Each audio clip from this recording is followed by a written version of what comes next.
He awakens as an adventurer, realizing he's trapped inside the game he conquered, while others crave S-rank loot.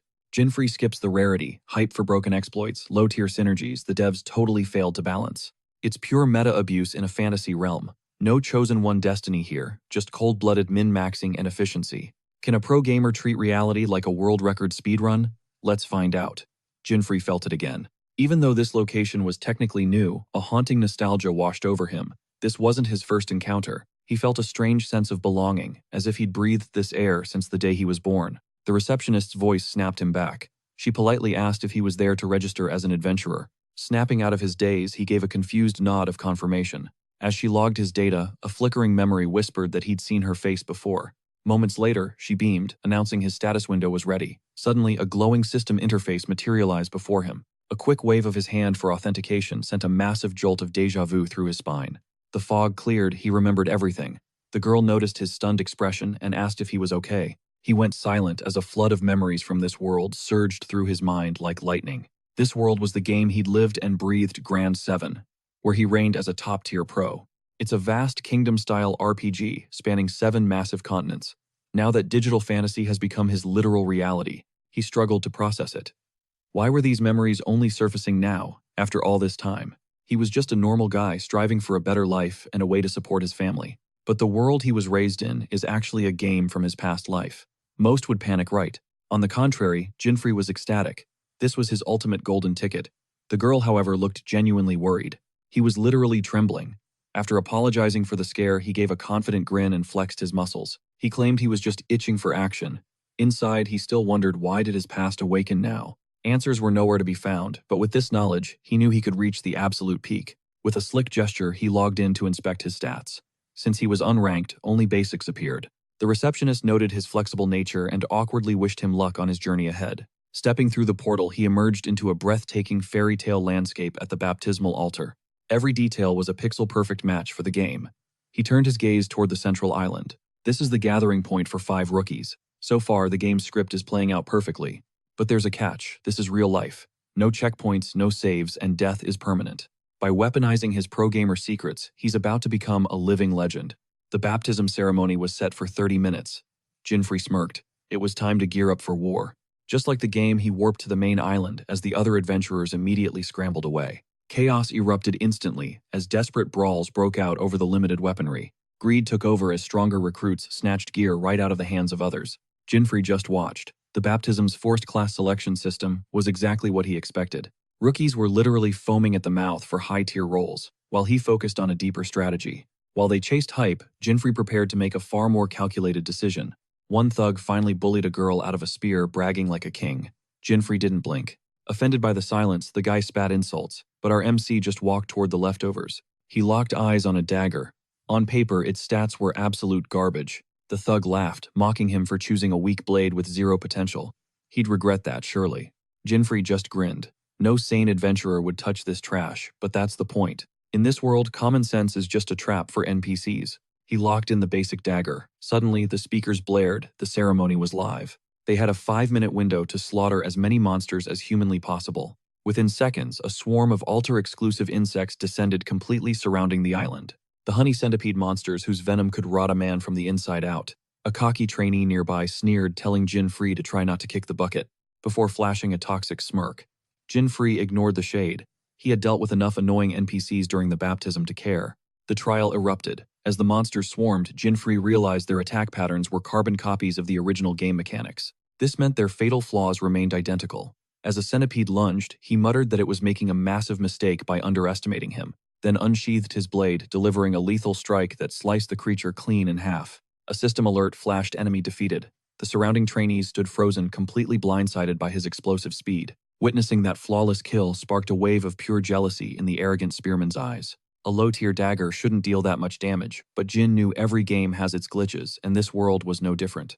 In this specific map, hitting a centipede's critical point with a basic dagger triggered an instant kill exploit. This was a secret known only to Jinfree, and he was ready to exploit it to the absolute fullest. While the rest struggled against the swarming pests, the rival swept his spear, impaling 2 monsters simultaneously. He barked a laugh, flexing his skills and bragging to the crowd. Jinfree just watched him with a cold, judgmental stare, realizing the loudmouth was just attracting more aggro.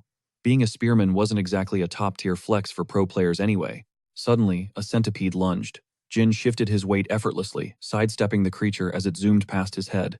He evaded a second strike with a grin. Feeling the adrenaline, he realized this reality was way more thrilling than the game. As the next insect charged, he braced his core and blurred forward, vaporizing the monster in a flash of steel. The ceremony finally wrapped up. Now their baptism performance would determine their future class and combat destiny. The spearman managed 7 kills, unlocking only 3 mediocre options: Hunter Potion Maker or Shield Maker. He was visibly salty about his trash choices, and the girl beside him looked just as disappointed. She was aiming for Summoner while the dude in glasses failed to score a single kill, getting rejected instantly. However, that cocky upstart took down 15 monsters and snatched the prestigious Swordsman class. He shot Jin a smug look, then walked over to see what kind of trash class the quiet guy ended up with. One look at Jin's screen left him speechless. Every single profession in the game was unlocked for him. Jin had slaughtered 33 monsters. The rival suddenly felt small, stammering that his swordsman pick was still pretty elite. Jin gave him a pity nod, knowing that a swordsman class only had a 2% drop rate for 15 kills. That meant the guy was actually insanely lucky, even if he was acting like a total clown. Swordsman and Summoner were the meta, but Jin decided to break the mold and pick something totally unexpected. The system confirmed his choice, granting him a starter kit tailored specifically for his new unconventional specialty. His official title, Potion Maker. His secret weapon, the legendary synthesis skill. The announcement pinged for everyone. The crowd went dead silent before the rival screamed, "Are you for real?" Jin just smirked at the haters and opened his inventory completely unbothered by their confusion. In the hands of a pro, no class is useless. It is all about how you play the game. His 33 kills paid off. His inventory was stacked with 5 venomous stingers, 9 wings, and 3 vials of rare blood. These were exclusive drops that could only be harvested right here in the tutorial zone. As the rival watched in confusion, Jin activated synthesis to forge a weapon the world was not ready for. Fusing the stinger wing and blood, he birthed a terrifying new blade, the centipede dagger. Rank unknown. Attack 66. Durability 1500. This thing was a literal beast with 3 hidden skills. While 2 skills were locked, he gained access to Perception, an active skill that deals triple damage to enemy weak points. In this world, most players rely on their level and class to survive viewing gear as secondary. They think weapons are just basic tools, but they could not be more wrong. There exists a tier of legendary gear that ignores levels entirely manifesting god-tier power on its own. Pro players call these hidden weapons. With his new blade, Jin finally set foot on the first continent. He arrived at the rookie hub city. Scanning the familiar streets, a smirk played on his lips. Nothing had changed. After grabbing an apple from a local vendor, he stepped into the shadows to plot his next move. With a class selected and a broken weapon in hand, it was time to unleash his master plan. The objective is brutal, yet basic. Every continent hides an S-class dungeon, and the mission is clear: slay every boss. To conquer all 7 continents, our hero needs massive power-ups, making a dungeon dive his only option. While most rookies crawl from rank F, he's no amateur playing in the mud. He plunges straight into a rank C forest portal, home to deadly guardians and a lurking boss. Upon entry, the system issues a chilling lockdown. There's no escape until the dungeon is cleared. He checks his stats. HP stands at 1, 22 mana at 30, and strength at 21. With defense at 27 and agility at 19, he scans the terrain, calculating his next move. This zone recommends levels 17 to 30. For a low-level beginner, this would be a death trap. Lacking proper armor, he ventures deeper only to be ambushed by a level 17 devil plant. Gripping his dagger, he stares down a 16-level gap. Most would run, but he's just getting started. One strike, that's all he needs. Suddenly, the system blares, a warning the plant is lashing out. He sidesteps the whip-like vine with effortless grace. He's seen these attack patterns 1,000 times before. Targeting the central bud, he leaps high, bringing his blade down in a devastating vertical arc. Critical hit, his perception skill ignites and the monster shrivels into nothingness. A smirk plays on his lips as his level skyrockets to 10. Talk about massive early game gains. The progression feels almost broken. In this world, every level up automatically bolsters his health and mana. He nets 5 bonus points per level, leaving him with a juicy 45 points to distribute. He dumps everything into defense, satisfied with his current strength, then gives his dagger a grateful pat. This centipede dagger is a beast, boosting his attack power to a staggering 66. Rank B dungeons are now on the menu, but the dagger's true lethality is still warming up. Grinning, he pivots to some hardcore experience grinding before hunting the main boss. Suddenly, 3 level 20 snakes slide out of the shadows, a rare 1% encounter rate. As a serpent lunges, he dances back, feeling the adrenaline spike in his veins. These predators are vicious. Another snake strikes from his blind spot, forcing a desperate twisting dodge. He breaks into a sprint to reset the field.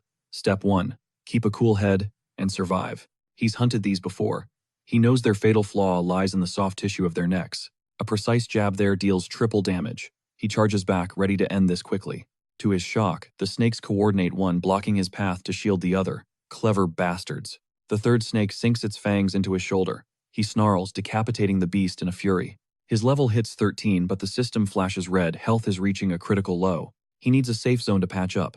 That single bite nearly erased his entire HP bar. But Jin Hui isn't worried. His massive investment into defense was built exactly for this crisis.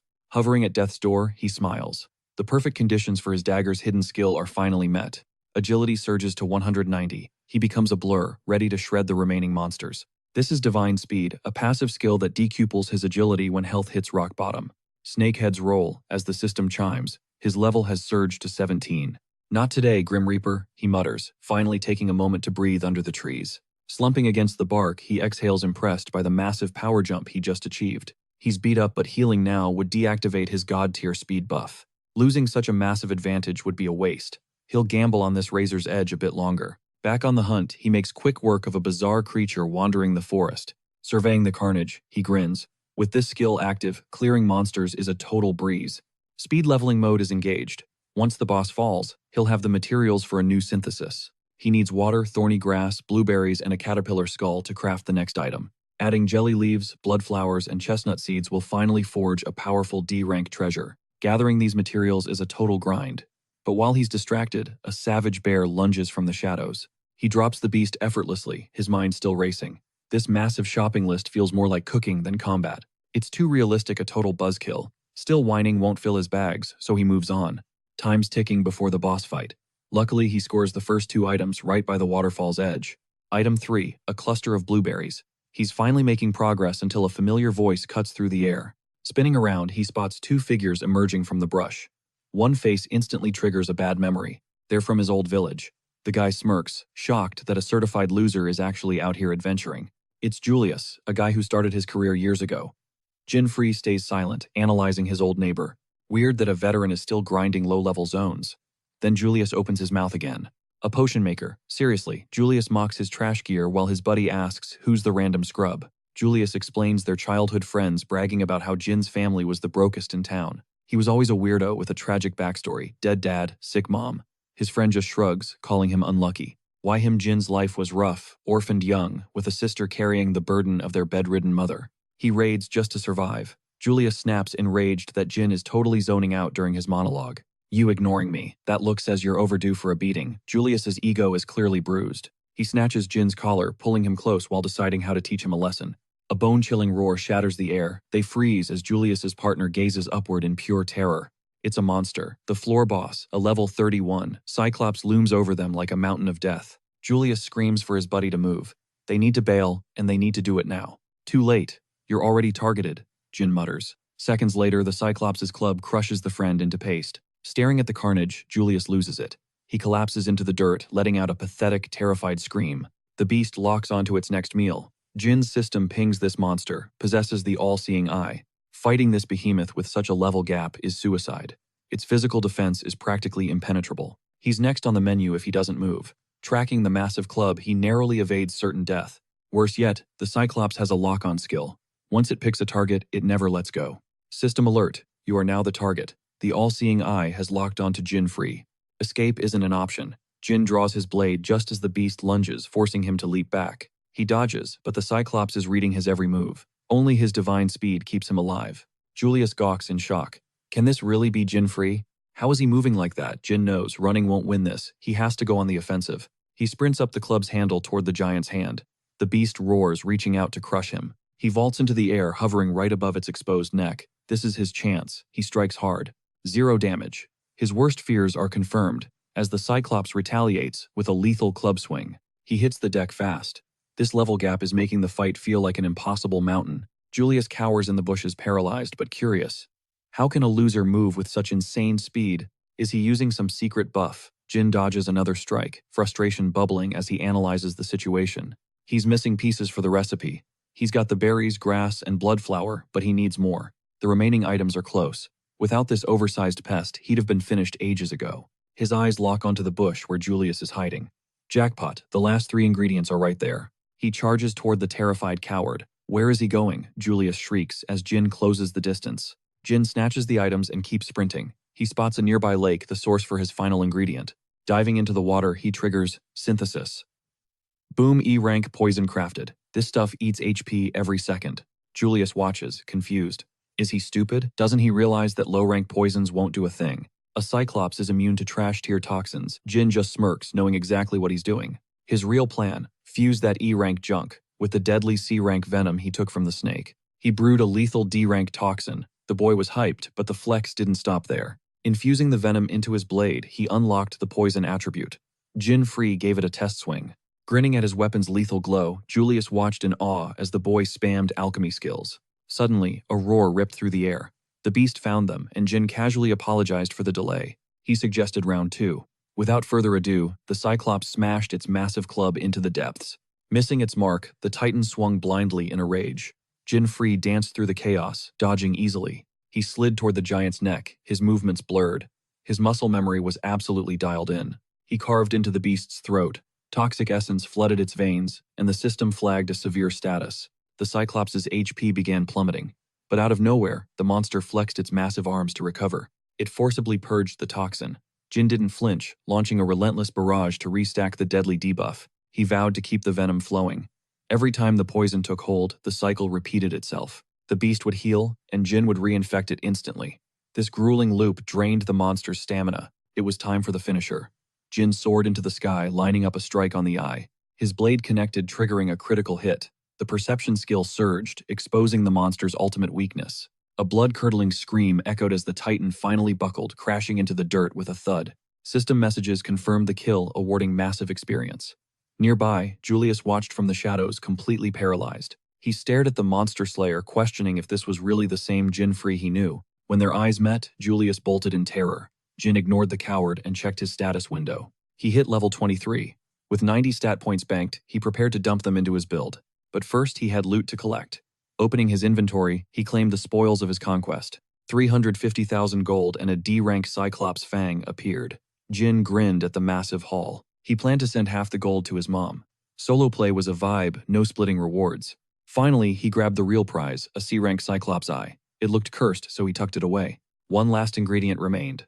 With a smile, he knew his dream weapon was almost within reach. Next stop, the Flat Plains dungeon.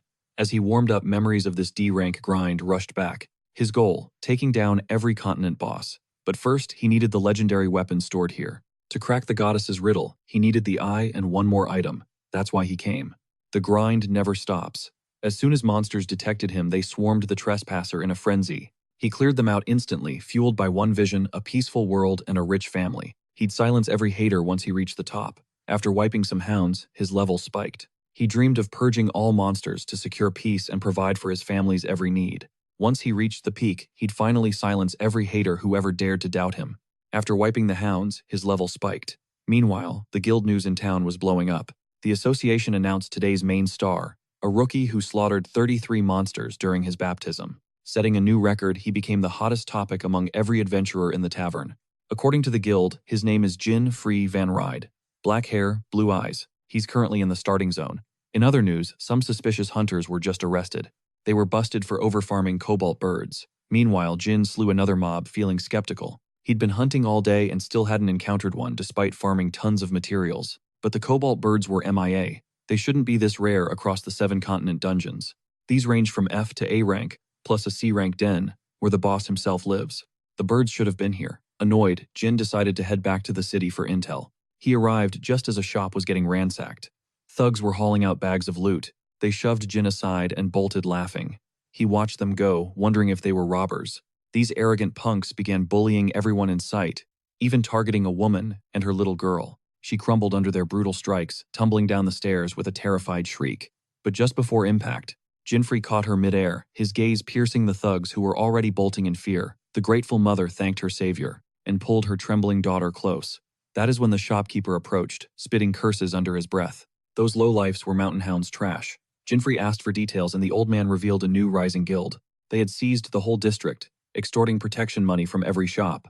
They had even looted all his precious inventory. Word on the street was, they also slaughtered every cobalt bird in sight.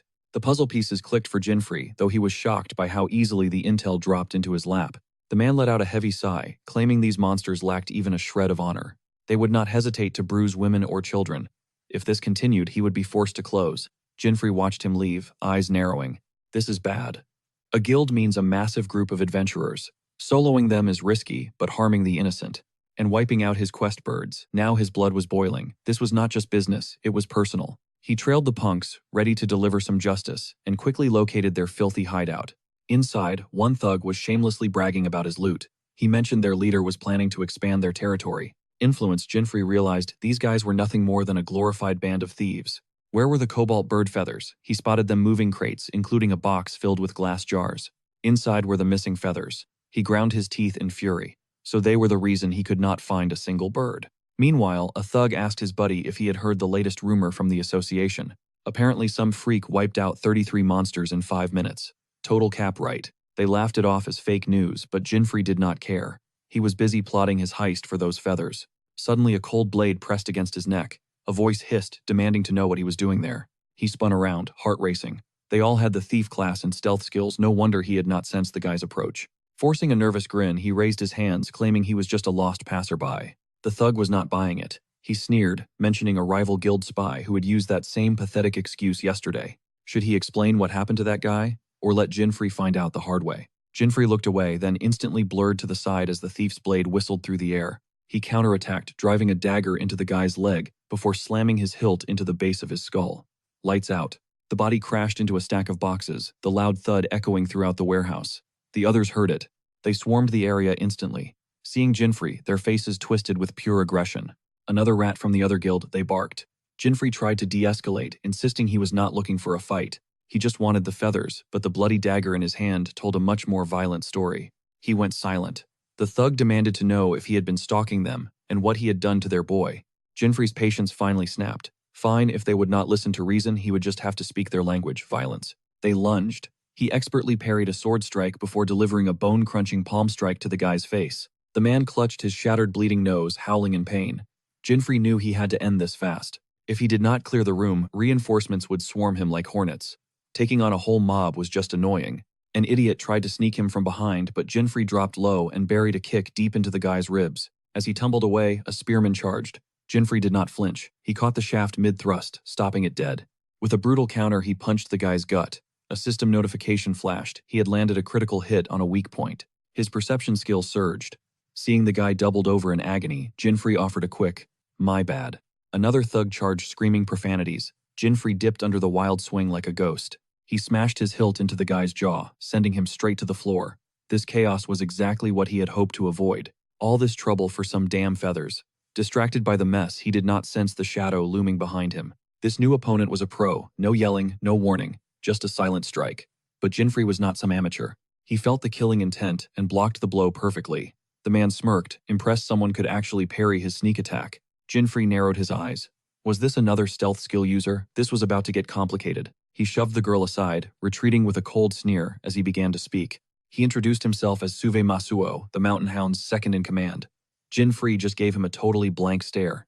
Is that supposed to be impressive? Jinfrey scoffed.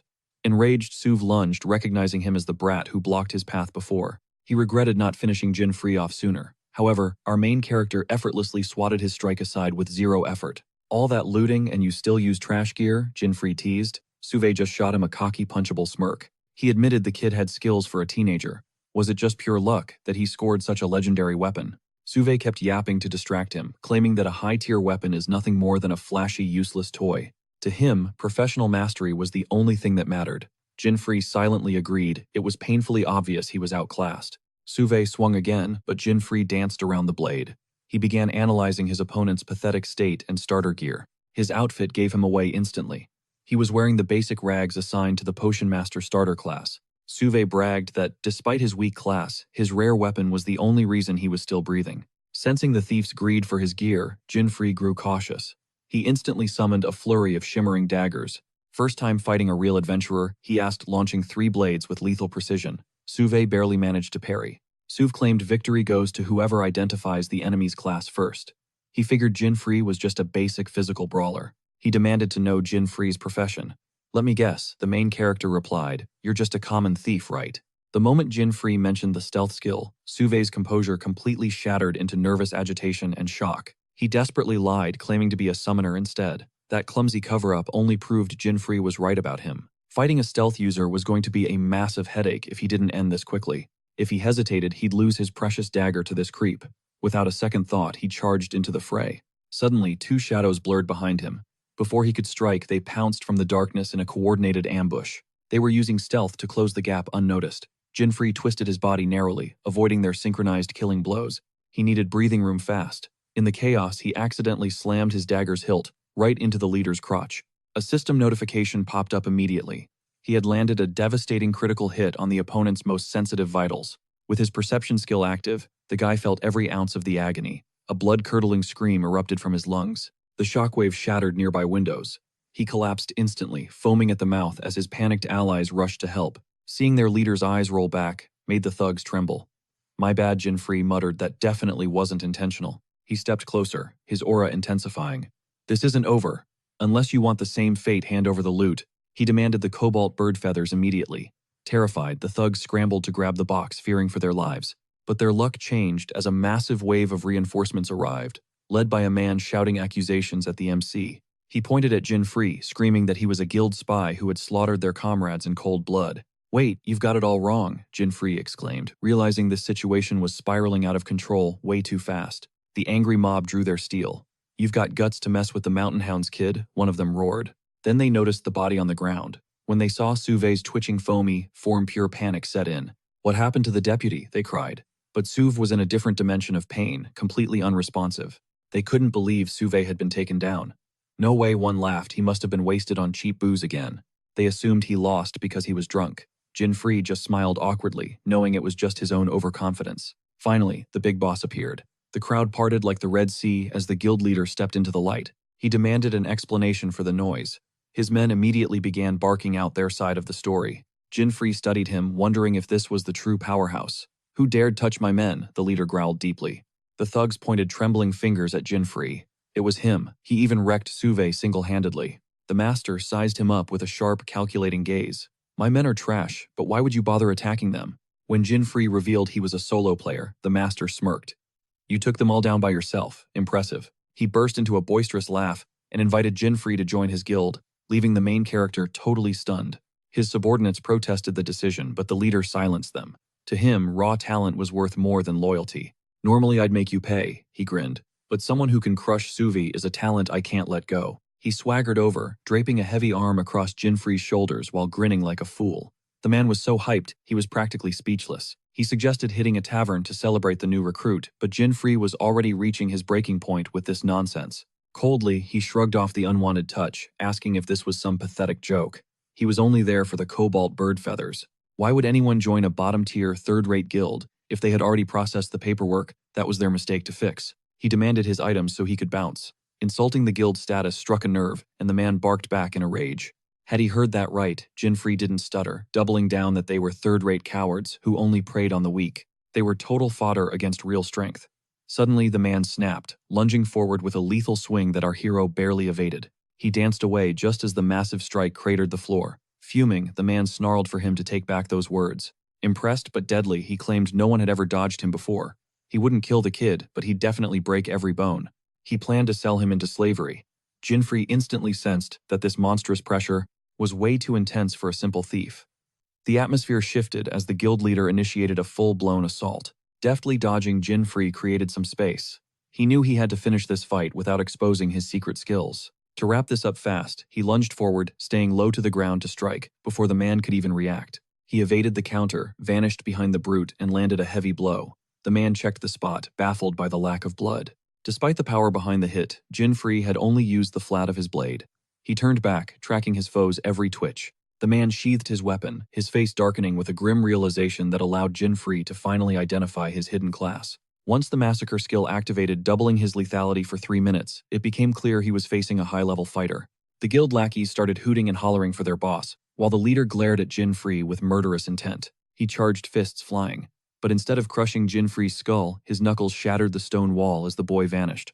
This skill was insane. One clean hit meant instant death. Suddenly, the man flickered, reappearing right in front of Jinfree's face. As a death blow swung toward him, the boy thrust his dagger upward perfectly, sniping his opponent's most vulnerable weak points. Critical damage exploded. The guild leader collapsed into unconsciousness, leaving his subordinates jaw-dropped and frozen in absolute shock. They stared at Jinfree, paralyzed with fear. Whispers began to circulate that this monster might actually be that new guy. Rumors described a black-haired, blue-eyed player, wearing a basic potion maker's robe, the exact outfit standing right in front of them. Realizing the description was a perfect match, panic set in. They shrieked in terror, realizing the nightmare was actually true. Is that the legendary blue-eyed Jinfree? Before he could even get a word out, the entire gang bolted in pure cowardice. He watched them flee, confused as to how his name got out. Had they seriously just abandoned their leader like that? Shrugging it off, he scratched his head. It wasn't his problem. He was only there to secure those feathers. After finishing his business at the shop, he set his sights on Sigrun Fall's home to a treacherous rank B dungeon. Inside the depths, he confronted the level 35 Baphomet boss and wiped it out without breaking a sweat.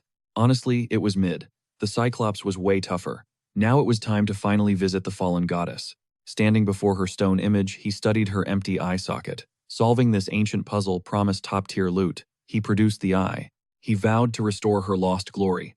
It didn't take a genius to figure out exactly what the statue was missing. Most players would have just jammed the Cyclops' eye into her face and called it a day. But Jinfree spotted a hidden crack in her wings, the perfect slot for the cobalt feather. Suddenly, the system alert chimed. He'd cleared the secret quest. The statue erupted in divine light, and a single glowing tear escaped her restored eye. The goddess couldn't hold back. Her tears of joy moved to her core by his selfless gesture. The tear splashed into a golden chalice, manifesting his second hidden weapon, Lucifer's celestial halo. This insane gear boosted luck by 100 and durability by 2000. Plus, it granted passive mind reading.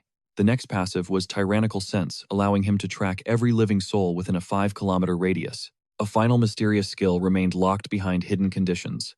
Jinfree reached out and gripped the radiant halo. This grind was no joke. Grinning, he thanked the goddess for the carry and equipped his new divine artifact. It hovered over his head instantly, making him look like he'd already ascended to heaven. He swatted at it, annoyed. He hated standing out. With this glowing ring, people would treat him like a total freak instead of a badass. With the loot secured, it was finally time to tackle the S-rank dungeons. He stood before the massive gates. A massive roadblock appeared. Agni Volcano was an S-rank death trap, and guild mandates required a 7-man squad for entry. He needed a crew fast. In this world, clearing an S-rank boss meant a demonic rebirth somewhere else on the map. Victory grants a legendary title, the ultimate golden ticket to the second region. He needed that pass immediately. Just as he planned his move hushed, awestruck whispers erupted behind him. High-level players had arrived. "Yo, check them out," an adventurer nudged his pal. A squad of fire mages. Jinfree pivoted, his curiosity piqued.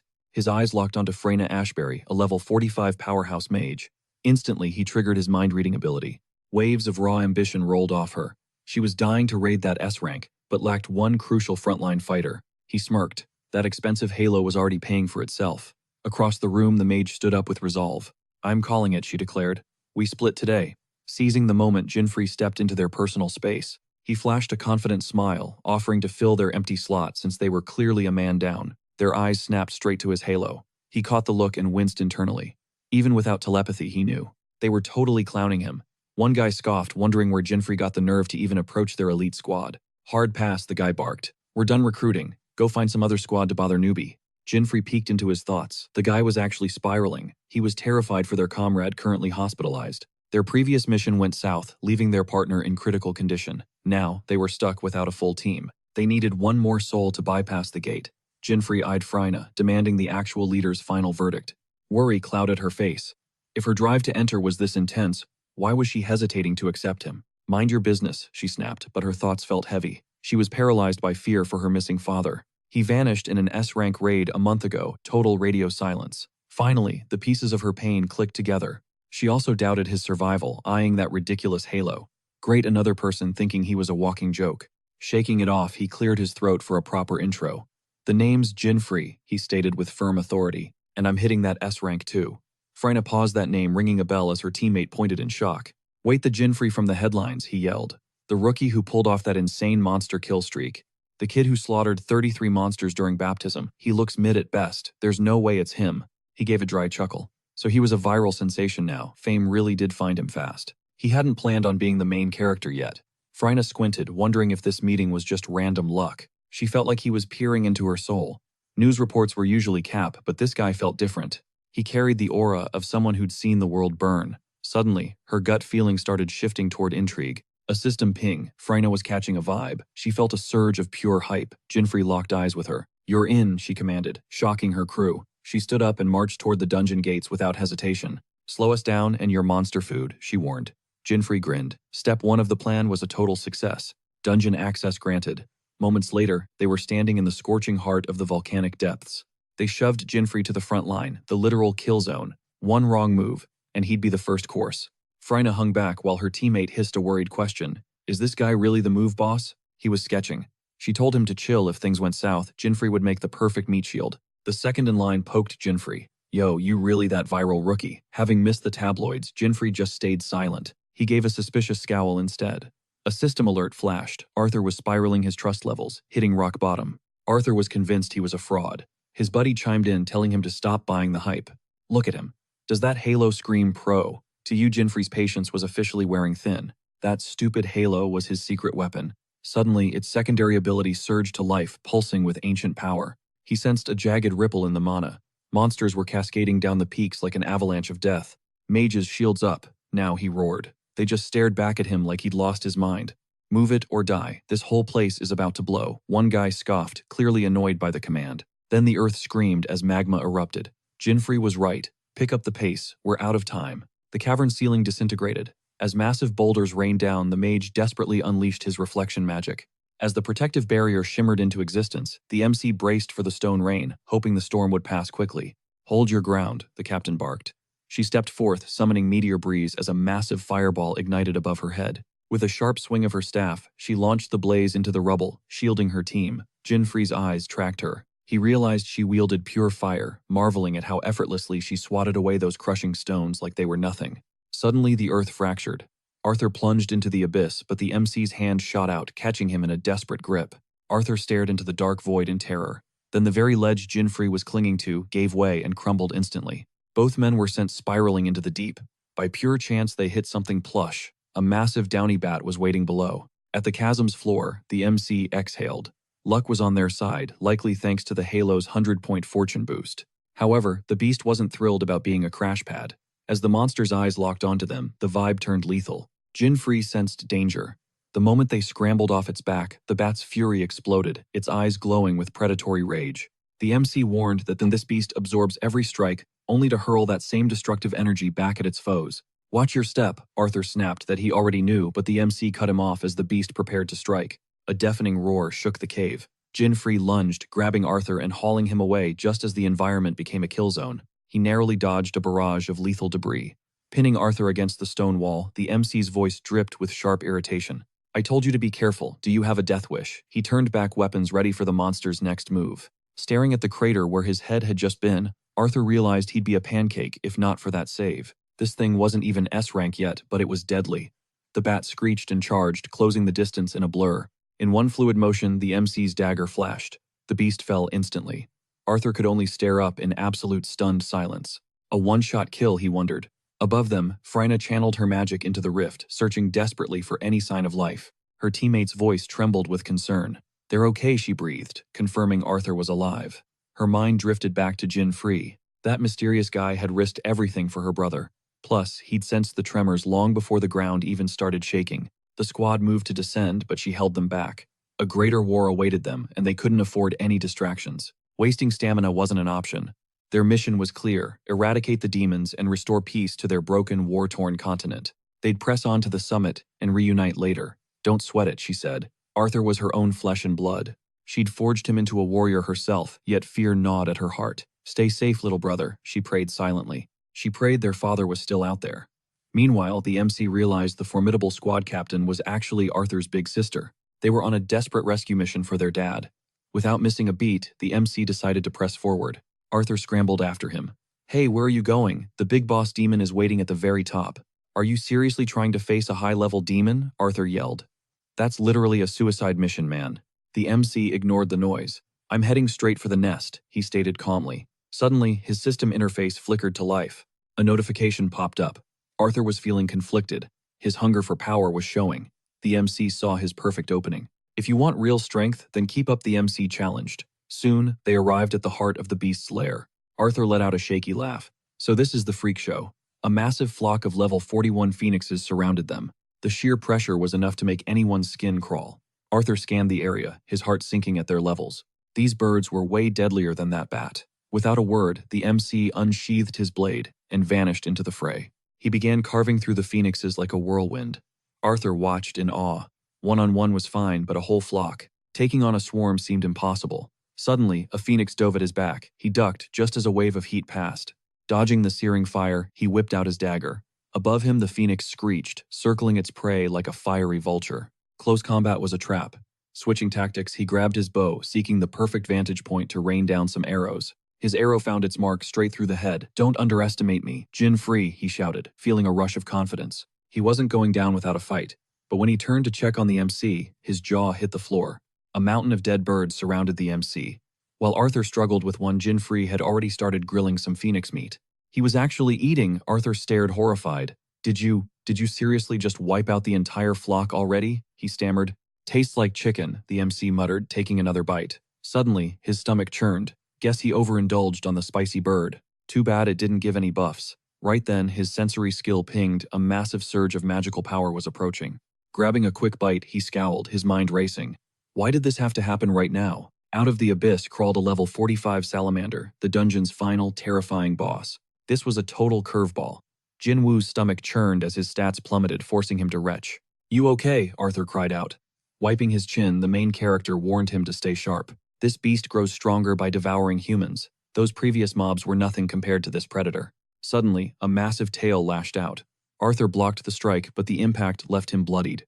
"Hang in there," Jin Woo shouted. Spitting crimson, Arthur gasped that the monster's power was just too insane. The main character stepped up, telling the kid to find cover while he handled this monster solo. The salamander was already salivating, its hungry eyes locked on Jin Woo like he was a 5-star meal. He smirked. "Got indigestion, big guy, because I am definitely going to be a hard pill to swallow." The beast began convulsing violently. Suddenly, it spewed a torrent of toxic, foul-smelling sludge onto the floor. Amidst the gore and human remains, a familiar sword gleamed within the pile of toxic filth. Arthur froze. That was his father's blade. Jin Woo steeled himself, desperate to end this before he vomited. The boy collapsed, realizing the tattered gear and sword belonged to his fallen father. A system notification flashed. Arthur was consumed by a murderous rage, hell-bent on slaying his father's killer. With eyes full of hate, the boy glared at the beast, swearing to avenge his father's death. He unsheathed his steel and charged blindly. "Stop!" Jin Woo yelled. They could not afford to be this reckless. One whip of the monster's tail sent Arthur flying, yet the boy refused to stay down. He scrambled up, still screaming for blood. Before he could throw his life away, Jin Woo tackled him hard. "I said, wait," the main character barked. Arthur thrashed wildly, demanding to be let go immediately. "Do you have a death wish?" Jin Woo snapped. "You cannot solo." This Arthur questioned how he even knew. "Think, you idiot. What about your family? They will have no one if you die here too." The cold truth finally broke his trance. Jin Woo stared him down, making sure the lesson sunk in. This was not a fight for a lone warrior. Arthur broke down in tears, finally nodding in defeat. Grief and self-loathing hit him hard. The system confirmed Arthur was drowning in a sea of helplessness. Softening his grip, Jin Woo apologized for the shouting. He turned to the boss and started planning. "You are a hunter, right? Not the best fit here, but check your inventory. Anything useful inside." He listed arrows, healing potions, and downy bat hair. Jin Woo was stunned by that last bizarre item. Since he had not looted it manually, the main character realized it was a perk of Arthur's passive skill. Every hunter needs their tools. Arthur looked lost, suggesting they discuss the details after the fight. "Listen close," Jin Woo whispered. "We take this thing down together, but keep it a secret." This boss was a tank, so brute force was out. They had to play it smart and stealthy. As they geared up, the salamander lunged. Jin Woo signaled for Arthur to hit him with a buff. The boy triggered a battle inspiration effect, a powerful spell that would empower them for 5 minutes. Instantly, his strength and agility surged by 30%, making his movements a total blur. Sensing the power shift, the monster hissed. Arthur held the bat hair, confused about the plan. "That is for later," Jin Woo winked. With the buff active, his nausea vanished. Time for the main event. "Stick to the plan," he roared, charging ahead. He gripped his dagger as the beast lunged. This thing was a massive tank. He needed to whittle down its health with rapid, precise strikes. His blades danced, infusing the beast with poison. Now, the salamander was too distracted to defend itself. With the toxin taking hold, Arthur seized the opening. An arrow whistled through the air, piercing the skull. Jin Woo smirked. Now, it was the kid's time to shine. Aim for the vitals, he thought. Having a partner really paid off. Hitting that forehead from range would have been a nightmare solo. Arthur nocked another arrow. As Jin Woo reapplied the poison, the boy buried a shaft into the monster's head. The beast whimpered as it entered rage mode stats, spiking as the main character lunged for the kill. As the salamander lashed out with its tail, he casually blocked the strike with a tuft of fur, a confident smirk playing on his lips. Strategy was key here. In this phase, the monster's weakness had shifted from its forehead to a new target. The front legs were now exposed. Having briefed Arthur earlier, the archer locked onto the vital spot with lethal precision. An arrow pierced one leg as Jinfrey sliced through the other with clinical precision. Lethal toxin surged through the beast's veins. Suddenly the system flared. Mind's eye had been fully awakened. As the creature shrieked in agony, they unleashed a relentless barrage. Victory was close as the salamander began to stumble. Arthur halted his assault upon seeing the beast falter. Our hero stepped forward to face the dying monster. Its cloak of fire flickered and died. The massive lizard was now teetering on the very edge of oblivion. Yet if it consumed the surrounding heat, a terrifying regeneration process would ignite.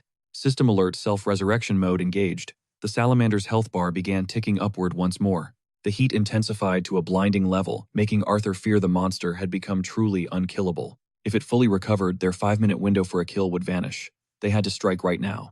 Arthur took aim, signaling Jinfrey.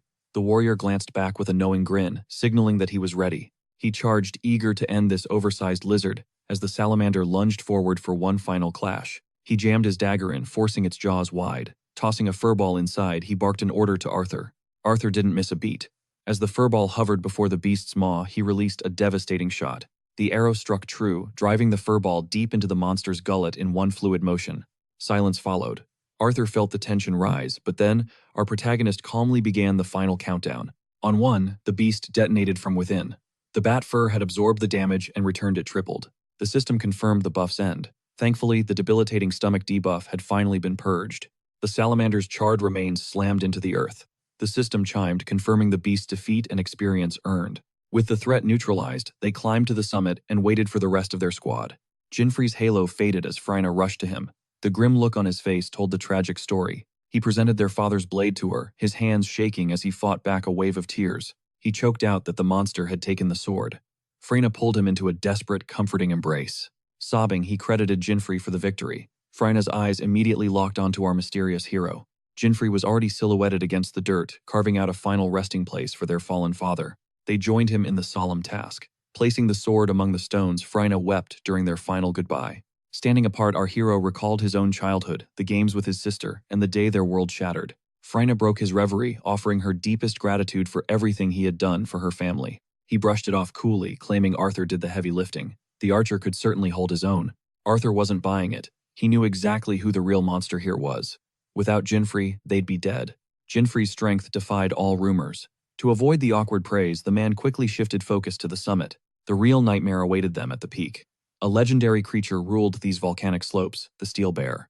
Freina's expression hardened into cold steel. She vowed then and there to end the beast's reign herself. They ascended, tearing through hordes of lesser monsters like they were nothing, eventually reaching the volcano's mouth. They scanned the jagged landscape for the demon, but the summit remained eerily silent for a moment. Suddenly, the magma began to boil violently. A massive pillar of fire erupted, reaching toward the darkened sky. From the inferno emerged a nightmare, a 3-headed level 50 steel bear, radiating pure boss energy. Activating steel waves, all 3 maws unleashed a deafening roar. The shockwave forced everyone to cover their ears in pain. The pressure was insane, and to their shock, the monstrous beast actually began to speak. The bear let out a guttural laugh, mocking their death wish. Jinfrey immediately barked a retreat order. Its first move was a hellish fire breath. Freina spotted the embers glowing deep in the central jaw. She ordered everyone to follow Jinfrey's lead and fall back. They scrambled for cover as she looked back. Jinfrey hadn't moved an inch. Freina screamed in panic, but he only met the danger with a smile. The beast unleashed a literal hellfire, swallowing the main character whole. Meanwhile, the rest of the squad scrambled behind their barriers, praying for a miracle. Searing heat lashed at their shields as panic surged through Arthur. He screamed for Jinfrey, his voice lost in the roaring inferno. Thick, suffocating smoke choked the battlefield, masking everything in sight. The steel bear let out a guttural laugh, mocking the one who failed to escape. The temperature skyrocketed until everything turned to ash. As the squad finally emerged from cover, dread filled their hearts. They feared he was gone, but this protagonist isn't so easily deleted. As the haze dissipated, Jinfrey stood his ground, radiating pure legendary energy. The beast's jaw dropped in total shock. That massive feast of phoenix meat wasn't just for show, his fire protection was maxed out. And that's how Jinfree survived the impossible. He threw a cocky smirk at the monster, asking if that was really its best shot. The bear narrowed its eyes, finally realizing this human was built different. Arthur was beyond hyped to see his friend still standing. Freyna stood frozen, recalculating the odds in her head. Only a monstrous level of fire resistance could have tanked that direct hit. This was the main character's big brain play. Eating 50 units of phoenix meat granted him 7 minutes of absolute fire immunity. It didn't make him invincible, but it blunted the lethal edge. Now teetering on the edge of death, he was ready to flip the script. Divine Speed activated. Grabbing his dagger, his stats skyrocketed instantly, making even the bear realize this guy was a serious threat. The beast grinned, finally finding a worthy opponent. Suddenly the entire volcano groaned as the monster unleashed a devastating wide-area skill. Searing waves of air slammed into the party like a physical wall. The system pinged the burn status was now rapidly draining their health bars. Their health plummeted by the second. Take cover behind the rocks, Freyna barked, knowing the heat would melt their armor like butter. Exposed gear meant instant death. They scrambled for safety, while Arthur realized their preparation might not be enough to take down this demon. Survival in the volcanic zone was one thing, but winning was another. Despite the chaos, Jinfree remained as cold as ice. With his resistance buff active, the burn was just a minor annoyance. I came prepared for this heat wave, the main character challenged. The steel bear chuckled, noting the human's defiance. You really think you can withstand the full fury of my flames? He roared. Time for a reality check, the beast yelled, igniting his aura before plunging back into the molten depths of the lava. Here it comes, a squad member shouted as the tension peaked. Jinfree centered his breathing, his eyes locked on the bubbling magma. He braced himself, refusing to blink. In this high-stakes game, the key was tracking the monster's every vibration under the surface. Boom! The beast erupted from the fire, razor-sharp claws narrowly missing Jinfree's face. It was a high-tier special attack. Clang! He parried the strike, sending a massive shockwave toward his allies. Freyna gasped at the monster's insane blinding attack speed. The monster glanced back, intrigued by the human's reflexes. He wondered if this prey could actually turn his own strength against him. The beast was genuinely amused, but quickly grew bored of the games. Let's spice things up, the bear growled, leaping onto solid ground. He wanted to break their spirits. Diving back into the magma, he taunted Jinfree, asking if he could actually repel what was coming. The bear's voice echoed from beneath the earth, sending chills through the squad. Arthur panicked, shouting to know what was happening. Jinfree ignored the noise and shut his eyes, focusing purely on his senses. Suddenly, the ground shattered as the bear lunged from behind.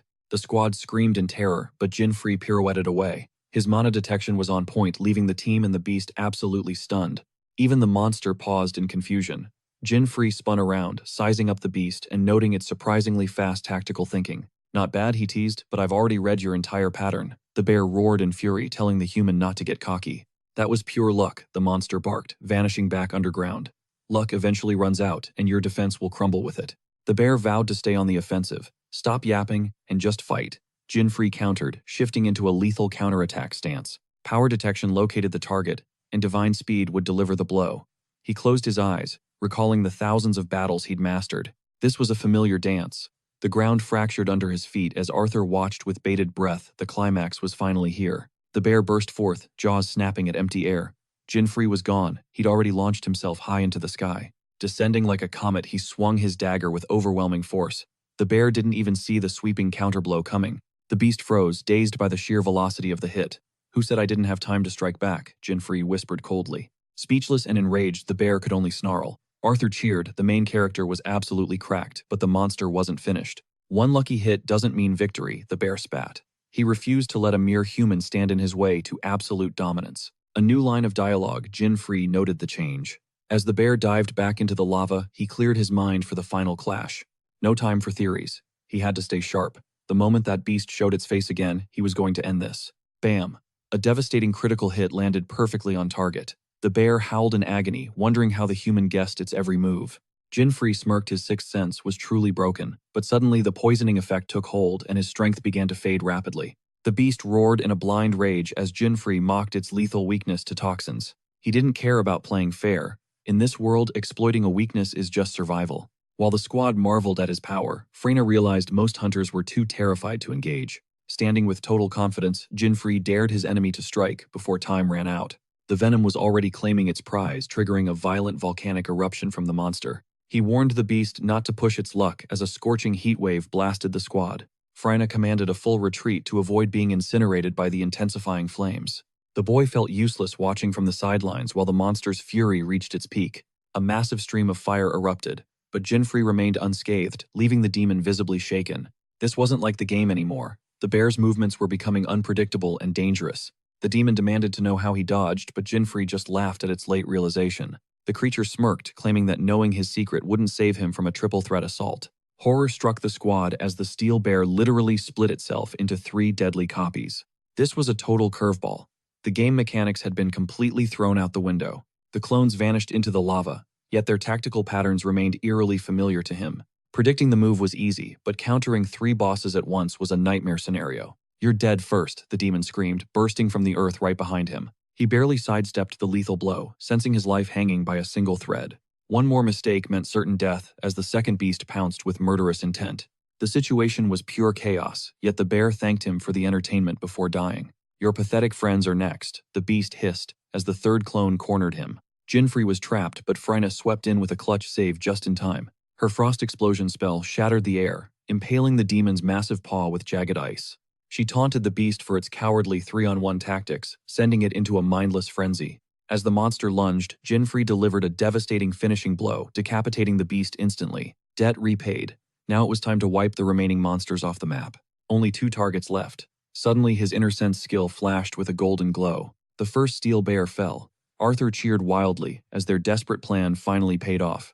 Gasping for air, Jinfree gripped his blade tighter, focusing solely on the final 2 enemies. The beast leaped in a murderous rage, screaming for vengeance for its fallen brother. It vowed to shred him to pieces, its claws glowing with demonic energy. Jinfree parried the heavy strike, while Freyna conjured a protective magical seal behind him. Mid-clash, he suggested she switch to ice magic for a better elemental advantage. She countered that her fire mastery was far superior to her frost abilities. Despite the scorching heat, her specialized buffs kept the status effects from burning her alive. The protection was temporary, so he ordered her to stay put and trust him. Activating divine speed, he blurred across the battlefield, diving straight toward the dungeon boss. He buried his blade deep into its chest as the system triggered his inner sense. Another titan fell. Jinfree stood atop the carcass, his eyes scanning for the final threat. One was still lurking in the shadows, somehow surviving the lethal dose of poison. Staring into the lava crater, he told Freyna to pull back to the safe zone. She refused to move, insisting on showing him the true power of her peak ability. Solar Flame. A massive magical crest ignited above him, rewriting the battle's rules. His attack power tripled instantly, and his fire resistance soared to god-tier levels. Feeling the surge of heat, he watched as the glowing mark on her hand stabilized. Magic was off the table. This was the total limit of her support. Her role in this clash had officially ended. Turning away, she retreated as he flashed a grateful smirk, offering his sincere thanks for her help. A true pyro-pro. Inside the bubbling magma, the steel bear gnashed its teeth in pure, unadulterated fury. "Curse it," he roared, realizing his fatal arrogance. He would recover soon and grind these fools into absolute dust. Suddenly, a chilling voice cut through. "Done napping yet? Let us wrap up this little game of hide-and-seek." The beast's eyes widened at Jinfree. Magma surrounded them. How could a mere human survive this molten hellscape? Jinfree just shrugged, totally unbothered. The monster's mind raced. No way a low-tier human could best a demon. By a human. Flash Jinfree sliced him into ribbons. Above ground, the party huddled by the crater's edge. Eruption, someone shrieked in terror. Freyna stared into the heat, whispering, "No, this cannot be happening." Mid-sentence, Arthur yelled, "Jinfree," and right on cue, our hero emerged from the smoking depths. They swarmed him, frantic for his safety. Jesus barked out, "Is it finished?" while others shouted for status reports. "Fetch a recovery potion now," someone cried. Jinfree just nodded. It was finally over. Arthur stepped forward. "Is the demon dead?" Arthur pressed. "Dead," came the cold reply. Arthur beamed at Freyna, shouting, "Big sis, father would be proud," he mused. Suddenly, glowing system notifications flickered to life before their very eyes. Level 50, Steel Bear slain. Rewards and experience granted. Jinfree grinned. "Now that is what I am talking about. 800,000 gold. He was absolutely vibing with that massive payday. Then the loot list scrolled down. Loot 800,000 gold, 1 S-rank hard bear claw, and 1 A-rank massive bear fang. Bingo, the exact high-tier materials he needed. Freyna approached him softly. "Jinfree," she began tentatively. "How can we repay you?" Arthur chimed in, knowing they would be toast without Jinfree's legendary carry. He was deeply thankful, but Jinfree just waved it off. It was a team effort. Freyna sighed. Honestly, after seeing him work, she felt a bit cringe, taking any credit for the demon's epic downfall. "Don't be," he countered. "That final buff you slapped on me was a literal game-changer." She beamed, wondering if she really was his secret weapon. Then checking her own system window, she spoke up. She insisted on showing gratitude. Among her drops was a B-rank medium homothermal stone. A B-rank rarity, Jinfree's eyes nearly popped. Jackpot, he yelled, pointing at her screen while she blinked. Wait, trade that for the hard claw, he suggested eagerly. Freina's jaw dropped. An exchange? Seriously, that stone is exclusive to this continent, she argued. Jinfree just shrugged to him that rock was worth everything. If you are sure, you can just have it, she offered. Jinfree's face lit up. For real. He snatched up the homothermal stone feeling like a king. Freina just watched him totally bewildered. This guy was a total enigma to her. System Freina's favorability rising, emotional bond established. As she smiled, Jesus watched from the shadows fuming with salt. Are you kidding me right now? System envy detected. Jesus's affection for Freina is peaking. Jinfree winced. Talk about a messy situation. Drama aside, he had the stone. Next stop, the City of Desires on the second continent. Touching down in the heart of the second continent, Jinfree surveyed the bustling streets. Finally made it. The central city, the true starting line of his legend. Freina stood before him, looking determined. We are finally home, she whispered, the shadow of their father's past still hanging over them. She hoped their paths would cross again soon. Arthur stepped up, vowing to out-train Jinfree next time. Thanks for everything, man, Arthur said sincerely. Jinfree gave a cool nod before they parted ways. Walking away, Jinfree marveled at how smoothly he had snagged that homothermal stone. Too easy. With the key to the first continent in hand, flashes of his past life began to Life was finally clicking into place. He wired funds to his family before heading toward his next objective. He reached the gateway connecting the continents. In the crowd, the whispers started instantly. No way he beat the demon. Look at that gear. It's basically trash tier equipment. Exactly. At that moment, our hero checked his glowing system interface. The notification confirmed the first demon's fall. Destination locked the second continent. He stepped into the light and vanished. Bystanders rubbed their eyes, convinced they were hallucinating. Welcome to the second continent. The prison of desires. A fresh start. He reached into his pocket with a smirk. He'd arrived. Suddenly, a blue window popped up. A priority message from Amelia. He blinked, confused. How was she calling? Then her face flickered onto the screen. Hello, big brother. He jumped. Amelia, what is it? Is everything okay? She sounded terrified. That massive bank transfer had her shaking. Where did all that cash come from? She feared he'd turned to crime. Relax, he lied. He knew the truth was worse. He kept his dangerous life as an adventurer hidden. He couldn't let his family worry. Hey, are you even listening? Amelia screamed. He sighed.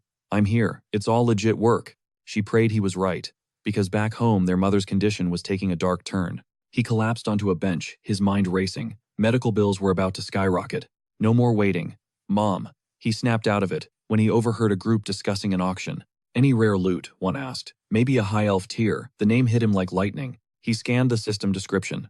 A legendary cure-all. The ultimate ingredient for any medicine. It was a myth on this continent, but if he secured it, his mother would finally be saved. In a city of elites, that tear would cost a fortune. Millions of gold he didn't have yet. He needed a massive war chest fast. Time to grind in the deadliest zones. He traveled to the Atoni snow plain, a rank E frozen hellscape. He stepped into the biting cold. High-level dungeons meant high-level paydays. He was exactly where he needed to be. He spotted a level 62 feline mob. A grin spread across his face. Found you. He offered the items he'd scavenged earlier. The cat's eyes widened, its tail twitching with excitement. He knelt down, presenting a snow vine, a crimson flower, and a frozen fish like an offering. This is all for you, buddy, he whispered, pointing to the vibrant red blossom. It'll make the perfect bed. The cat let out a happy trill and dropped a shimmering coin. System alert, kitten's gold coin obtained. Rarity mythic. Effect double. All gold earnings. The cat held it out proudly. He reached out, stunned. Is this actually for me? He was floored. The kitten's gold coin was finally in his hands. A secret item. By befriending the cat, his farming speed just hit the stratosphere. The grind began. Notifications flooded his screen. 80,000. Then 152,000 gold. He tore through the mobs and eventually faced the dungeon boss. It didn't stand a chance. Rewards 1,111,000 gold. Twice, he'd finally hit the jackpot. Total gold collected 12,664,000. The grind was officially over. He looked at the balance. This was enough to fund a literal army. But why stop there? Back in the city, he headed straight for a hidden back room. A high-stakes casino. A pit of greed where desperate souls came to lose everything. Honor doesn't exist here. Only the ruthless survive. Then he spotted a man screaming in victory. I won, again the guy roared, downing a drink. My luck has finally turned around. The system chimed. This guy Entei had just swindled over 10 million gold through cheating. He narrowed his eyes. This arrogant cheater was the perfect target to fleece for everything. Entei turned, catching his stare. You want a piece of this? Who's this clown? Victory is mine. I won't lose sleep over his ego. I'm the boss here. Our hero chuckled, closing the distance with a smirk. Take it easy on me, all right. So what if I'm the new guy, scanning the rules? He absorbed every detail instantly. The dealer sneered internally. Perfect, another clueless whale just walked into my trap. Auntie flashed a predatory grin. No sweat, kid. It's just a simple game of roulette. Lay your bets down. With 10 million gold already banked, the system suddenly pinged a warning that the dealer was prepping a dirty trick. Predictable, he thought, suppressing a laugh. This joint was pure comedy. Roulette, the undisputed queen of the casino floor. 2 spins, 2 numbers, 1 fate. Land 1 match, and you walk away with half of the massive pot. Land both, your stack doubles. Miss everything, and the board resets for another round of high-stakes tension. Duplicate bets were forbidden. Auntie slammed his palm onto the felt. Enough talk. Let's see your opening move. Our MC locked eyes with him.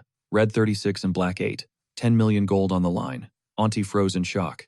Wait, what? The dealer's brain short-circuited. Did this madman seriously just drop 10 million gold on a single go? Leaning on his elbows, the MC teased. Did I stutter? Red 36, black 8. Need me to repeat it again. 10 million. Period. The ball began its dance. If the dealer didn't call it now, house rules would apply. Call the bet after the stop and it's an instant forfeit. Hurry up and name it, the MC pressured. As if he even can, the MC smirked. The worker panicked. How is this possible? Is this some sick joke? Those were the exact rigged numbers. The hero's smile widened. Something wrong. You look like you've seen a ghost. The ball slowed, nearing its final slot. Auntie hissed at the dealer. Move it. What the hell are you waiting for? He needed that call now. Irritation bubbled beneath his skin. Little did they know the MC was 10 steps ahead. Thanks to his divine halo skill, he was reading their thoughts before a single word even left their lips. The dealer was playing hunter using sniper eye, a professional skill designed to lock onto any target with lethal precision. It was a guaranteed win. But as the ball finally settled, the surrounding crowd gasped in collective disbelief. Red 36, black 8. A perfect match. Leaning back, arms crossed, the MC quipped, "Guess I'm just lucky today." He knew their secret. The dealer was signaling the winning numbers to a plant, using subtle hand gestures. But he'd hijacked their own scam. Auntie roared in fury. No way. How the hell did that just happen? This is impossible. The worker spun around, trembling as he faced his superior. I'm so sorry, manager. A towering figure stepped forward. Report. The worker pointed a shaking finger at the MC. He's a dirty cheater. He's rigging it. Nobody hits a 10 million gold double match on luck alone. He's definitely cheating somehow. Oliver clasped his hands, a chillingly calm smile on his face. Now, miracles do happen in this house. Let's discuss this in my office. The MC felt the air grow heavy. The vibe had shifted instantly. The manager was clearly the mastermind. He signaled his goons, "Seize him. Make him tell us everything." Before they could move, the MC flipped the massive table. A worker lunged from the shadows, screaming threats. "Don't you dare resist," the goon barked. Snap. A quick strike to the neck silenced him. Who's next? The dealer leveled a bow while Auntie brandished a blade. You're a dead man, fraud. But our hero moved. Spun like a whirlwind, he delivered a crushing kick. The only fraud here is you, he growled. Anyone else want a piece? Oliver's brow furrowed. Damn it, this kid is way stronger than he looks. Manager. Look at his face. An underling stuttered. What about him? Oliver turned, scanning the MC's features again. He spread his arms in terror. The description matches. He's that rookie from the viral news reports. The record breaker who cleared the initiation ceremony. Level 33, Oliver's heart skipped a beat in fear. Is it really him? He's already on the second continent. He's the slayer who pulverized the steel bear. Why is he here? Panic set in. Oliver hit the floor, bowing frantically. Forgive my insolence, sir. The MC chuckled darkly. Even if they knew him, they couldn't win. This was the end of their road. Only total ruin awaited them. Flashing a villainous grin, he watched the manager beg for his life. We'll do anything to make it right, the manager pleaded. The MC leaned in, voice dropping low. Simple. I'm taking every single cent in this vault. Oliver's eyes bulged. Wait, all of the money. Flicking open his system window, the MC added, and that VIP auction invite, that's mine too, Oliver gasped. Think of this as a tax for branding him a fraud. Fair trade right, that's his price. Rising, he turned away with a chilling warning. Reject this, and the Public Security Association gets involved. They will swarm you. Nobody wants that drama, right? Terrified Oliver screamed in total realization. He drained his accounts instantly. Later, at the legendary Second Life auction house. Checking his system, he confirmed the funds. With luck, the High Elf tier would be his today. Taking his seat, he thanked that invitation for his VIP access to this exclusive underworld event. He was locked in on his prize. Meanwhile, a broken Oliver collapsed to his knees, spiraling. Damn, he got absolutely fleeced. Suddenly, he spotted someone and gasped, "Head of department." The auctioneer signaled for silence, apologizing for the delay. The bidding war was finally ready to ignite. Today's catalog featured legendary rarities. 11 mystical artifacts gleamed behind the reinforced glass, taunting the crowd. First up, a colossal blade, a Tier 1 rarity that every collector would kill to own. Gesturing to the steel, he announced a starting bid of 2 million gold. Our hero calculated. To save his mother, 3 ingredients were vital: the high elf tear from a hidden dungeon, the ice Tokimera fang, and ancient red earth. If he could just secure them here, it would save him from a brutal grind and finally bring him some much-needed peace. His eyes widened. Pure dragon's sake, that single item could be the ultimate game-changer for him. The host shouted, "Next up, the ice Tokimera fang, a lethal drop from a rare, S-rank beast, starting at 50,000 gold." Immediately, our hero threw down his first bid. "We have 100,000 accepted." The price just doubled in the blink of an eye. He spun around, stunned. 100 grand for this? Who is this clown trying to outflex him? Oliver raised his hand. That loser, Oliver smirked, relishing his role as the main character's nightmare. He would not let this slide quietly. Our hero wondered if Oliver had cashed out his entire fortune. The high elf tier was the grand finale, and it was the only thing his budget allowed. He had to stay disciplined. Sold. The fang goes to the powerhouse known as Blue Snake Guild. 1 million gold. The crowd erupted into whispers. The giants of the Blue Snake Guild were here. The Blue Snake Guild, the richest, most terrifying force on the continent, had officially entered the fray. Crossing them was suicide. Bidding against their infinite gold was a fool's errand. He got the message. They are legendary for their bottomless pockets. Then, the high-ranking Simon Bloodberry leaned in with a question. "That guy?" Oliver nodded. "He is just a casino manager, an absolute moron I am about to destroy. He only got in using my pass. We cannot let this bottom feeder get even a single win. Shut him down. No mercy." "Oh really? He is actually going to challenge a guild this powerful. They rule this city from the shadows. Time for a painful lesson." Next up, lot number 7. Ancient Red Earth. An S-rank treasure found only in the depths of the third great continent. Starting at 7 million, our hero bid, but then 50 million. The Blue Snake Guild is insane. Blue Snake again, Oliver's bid just quadrupled the price, leaving the entire room in absolute shock. He understood their game. This was pure, unadulterated financial dominance in action. He underestimated their massive wealth. Once again, the Blue Snake Guild swept the item effortlessly away. They secured the ancient red earth with a record-breaking 4 times over bid. Then the tension shifted. Oliver threw back his head and laughed. Suddenly, the system flagged a pathetic soul nearby. Someone was sabotaging every bid. Scoring that high elf tier was looking like an impossible mission. Against a top-tier guild, winning felt hopeless. But then a crazy alternative plan sparked in his mind. He bid again. Blue Snake Guild wins Mermaid Scale, sold for 40 million gold, total domination. They snatched the bloody assassin knife for 20 million, then effortlessly grabbed the pure dragon's sake too. For 300 million. He gritted his teeth. This was not an auction. It was a massacre. Was even his angelic halo useless here? That is when Oliver pointed and let out a mocking laugh. "What a clown," he sneered. "A lone wolf trying to outmaneuver a powerhouse guild with pocket change. He's delusional." The main character just let out a cold laugh. "Look in the mirror," he countered. "You're the only idiot in this room." The auctioneer flung his arms wide, his voice booming. "Behold our grand finale, a treasure legendary for its ethereal radiance. The pinnacle of beauty itself. A masterpiece that has left collectors breathless across the entire realm. Presenting item 11, the High Elf Tears, will open the floor at 50 million gold. 500 million, the MC shouted, dropping a nuclear bid. The crowd gasped. Starting that high was pure insanity. Is he crazy? That's a fortune. The MC crossed his arms, eyes locked on the prize. If this was his target, he wasn't backing down. Let them try and block him. It was time to see who really ran this floor. Oliver gritted his teeth, visibly annoyed. Doesn't matter. I'll just double his bid and crush him anyway. He slammed down a bid. 1 billion, the host cried. The Blue Snake Guild hits 1 billion. Wait, we have a problem. The Blue Snake Guild is barred from further bidding. Oliver froze in shock while a smug grin played on the MC's lips. Karma's a beast, he thought. The host turned to Oliver with a stiff apology, looking nervous as hell. Sir, your guild has reached the maximum bid cap. Oliver erupted, his face turning red. Maximum cap? What trash are you spewing? Explain yourself. The host raised a hand. Per our regulations, no participant may place more than 5 winning bids. The Blue Snakes have already claimed 5 treasures. To ensure fairness and prevent a monopoly, your privilege is revoked. Oliver's knuckles turned white. What kind of garbage rule is that? I've been a regular here for years. Yet, this was news to him.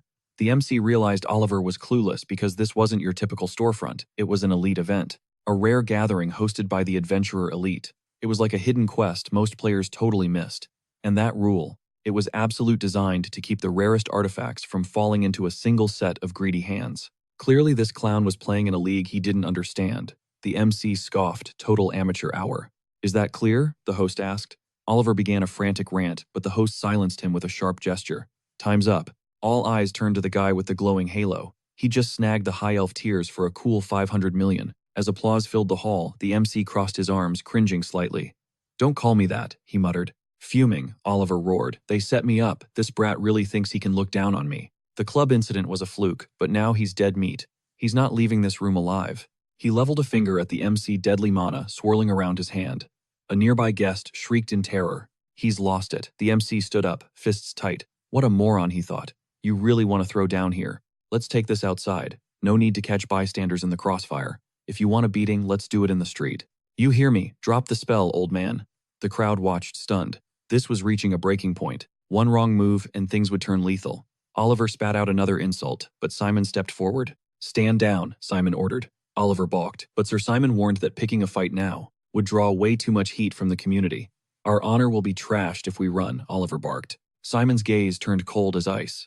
I won't say it again. We're moving out. Now. He turned toward the exit without another word. Oliver slumped his shoulders. Yes, sir, he muttered, tail between his legs. Later, the MC checked his status window in the corridor. That was a chaotic mess, but mission accomplished. He'd secured the high elf tiers. With the other ingredients already banked, he was close to crafting the panacea. Just one dungeon run left. But he couldn't stop thinking about that. Pure dragon's sake, those goons snatched. Losing that was a massive blow. It's a legendary drop tied to a grueling 5th floor quest. With it, he could have unlocked his secret gear instantly. He let out a heavy sigh, frustration bubbling up. Those blue snake punks ruined everything. Suddenly Mira appeared. That halo. I've never seen anything like it. She stared, fascinated by the glow. The MC straightened up, eyeing her suspiciously. And who is this now? Sorry for the intrusion, she said smoothly. But what's your beef with the Blue Snake Guild? Are you close with their leader? He blinked. Leader, she pointed back. That long-haired man from before. That was Simon, the king of the 2nd floor. The MC just waved a hand dismissively. Never met the guy. It's just business. Now care to tell me who you are? She reveals her identity as a rogue adventurer, her eyes locked onto her true target, the Blue Snake Guild. Suddenly, a system notification pings. Mira is actually conducting a high-stakes investigation authorized by the community. Our hero freezes. A community request. That means she is a titan from the legendary League of 8. That exclusive circle features 8 S-rank powerhouses, handpicked by the community to handle the impossible. These elites crush high-tier quests for massive rewards, basically living the dream with fame and endless fortune. Skills, clout, wealth, they have it all. He has not heard that prestigious name in a long time. Years ago, he cleared a dungeon and reached their level just for kicks. Looks like they bolted, he notes. Should they tail them? She agrees to move out, but stops to drop one burning question first. Where did you snag that halo? She demands, hands on hips, catching him completely off guard. Does she recognize his secret gear? This illegal equipment is strictly blacklisted by the community's authorities. Getting caught means massive trouble. He desperately needs to flip the script and deflect her curiosity immediately. He rubs his neck, playing it off as nothing, just as a system alert flashes enthusiast equipment. Mira is totally locked onto his unique gear internally, fangirling over how adorable that halo looks. She low-key wants one for herself. Feeling her intense gaze, he asks, what is something wrong? He gestures vaguely, claiming the backstory is way too long to explain right now. She keeps staring. Closing her eyes, she waves him off, promising to uncover the truth herself, before turning to vanish. As she disappears downstairs, he is reeling. How does the League of 8 even know about enthusiast tier gear? Beyond the rare equipment, her vibes scream pro. She is clearly a veteran, even by elite standards.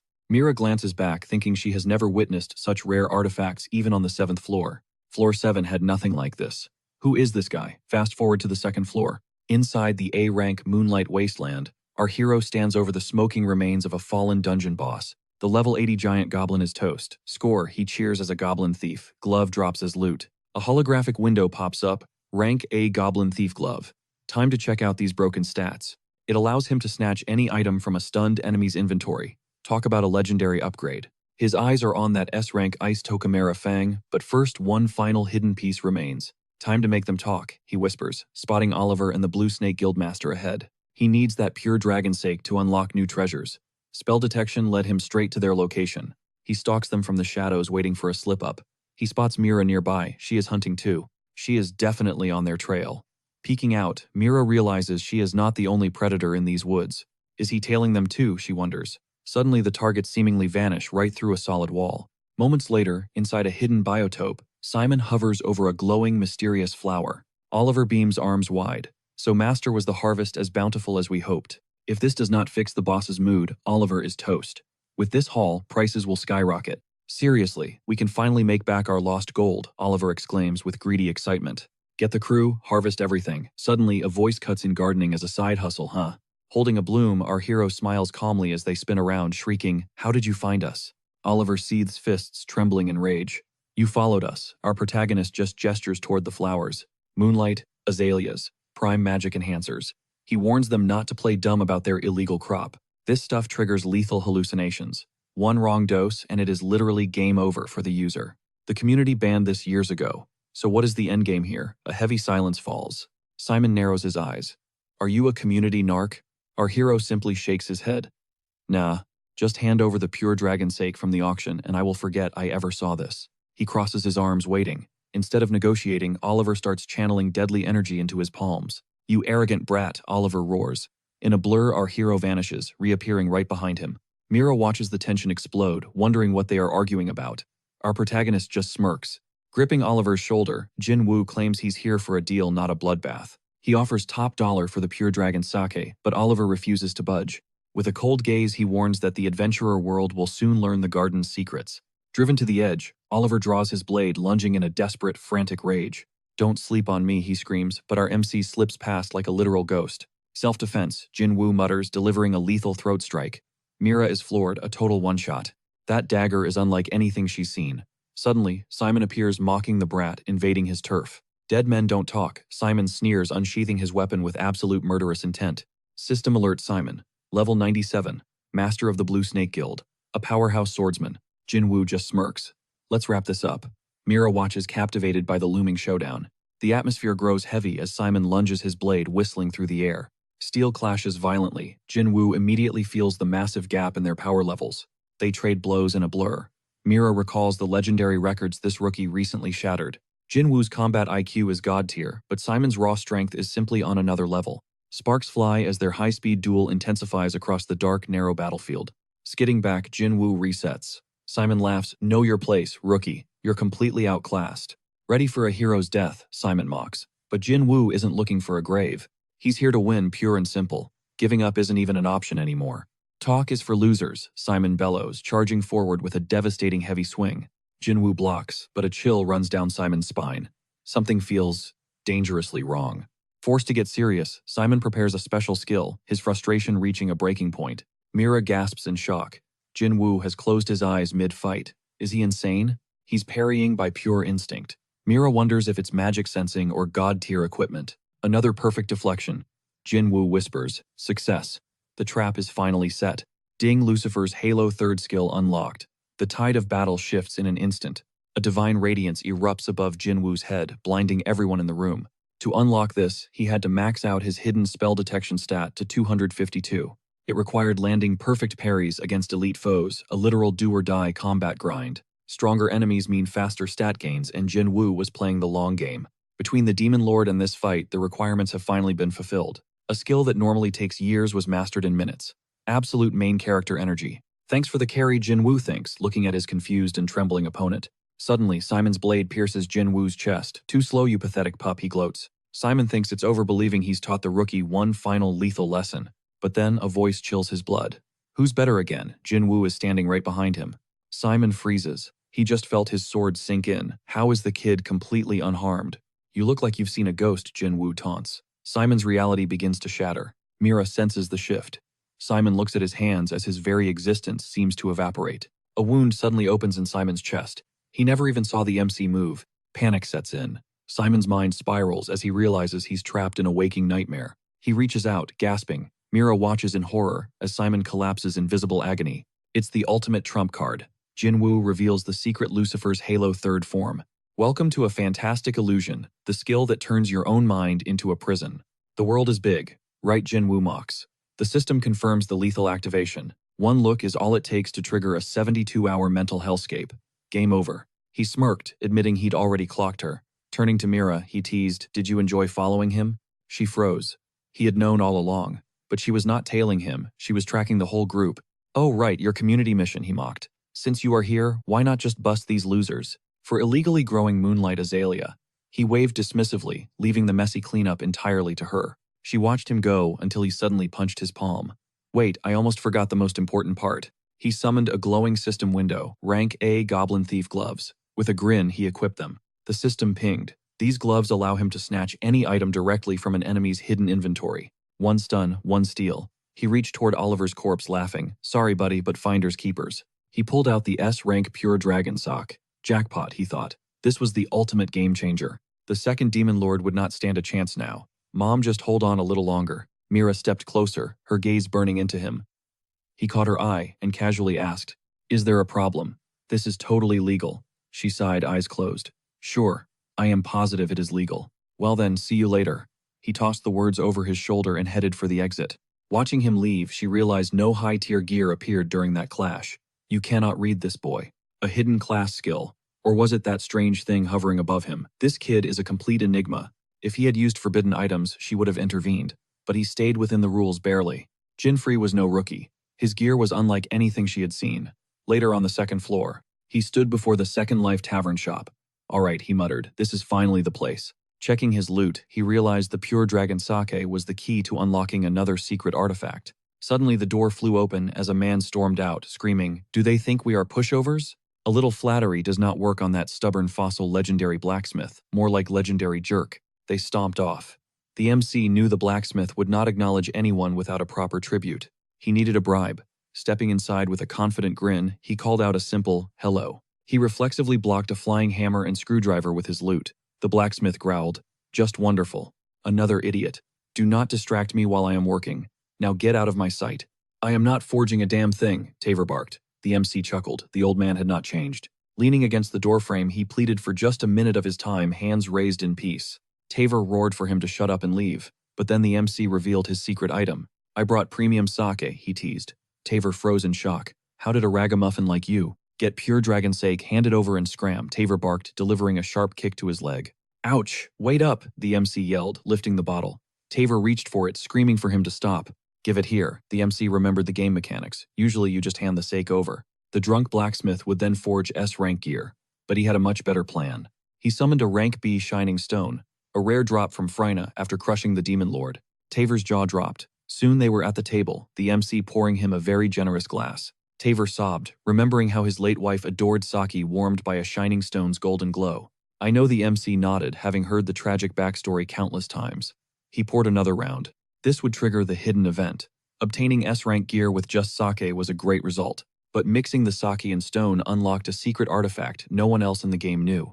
Taver wiped his eyes, howling, "I was such a fool. If only I had realized sooner." He wailed about his regrets until dawn broke. The MC sat patiently through the entire night. In the morning light, Taver grinned. "This is for the delicious wine, kid. A fair trade." He handed over the gear. Jinfrey smirked, offering a quick thanks to the legendary smith. The legend's reputation was well earned. Finally, his third secret equipment was ready for battle. System alert armor Scanda boots. Rank unknown. Stat boost plus 20 dexterity. Durability 5,000 out of 5,000. Passive skill 1, free movement. The world is his playground. Active skill 2, lightning speed. He can blink anywhere within a 100-meter radius instantly. Limited to 5 daily charges. Skill 3 remains a mystery, waiting for the right conditions. Our hero smirked with confidence. Time to move out. He would wrap this up in record time. Destination, the S-rank dungeon in Grace Castle. Suddenly, Tavor tossed a mysterious flask his way. "Take this gift," he barked. The system identified legendary rank, a non-alcoholic heated sake. This legendary blacksmith's brew grants a permanent, very warm status upon the first sip. He questioned the danger ahead.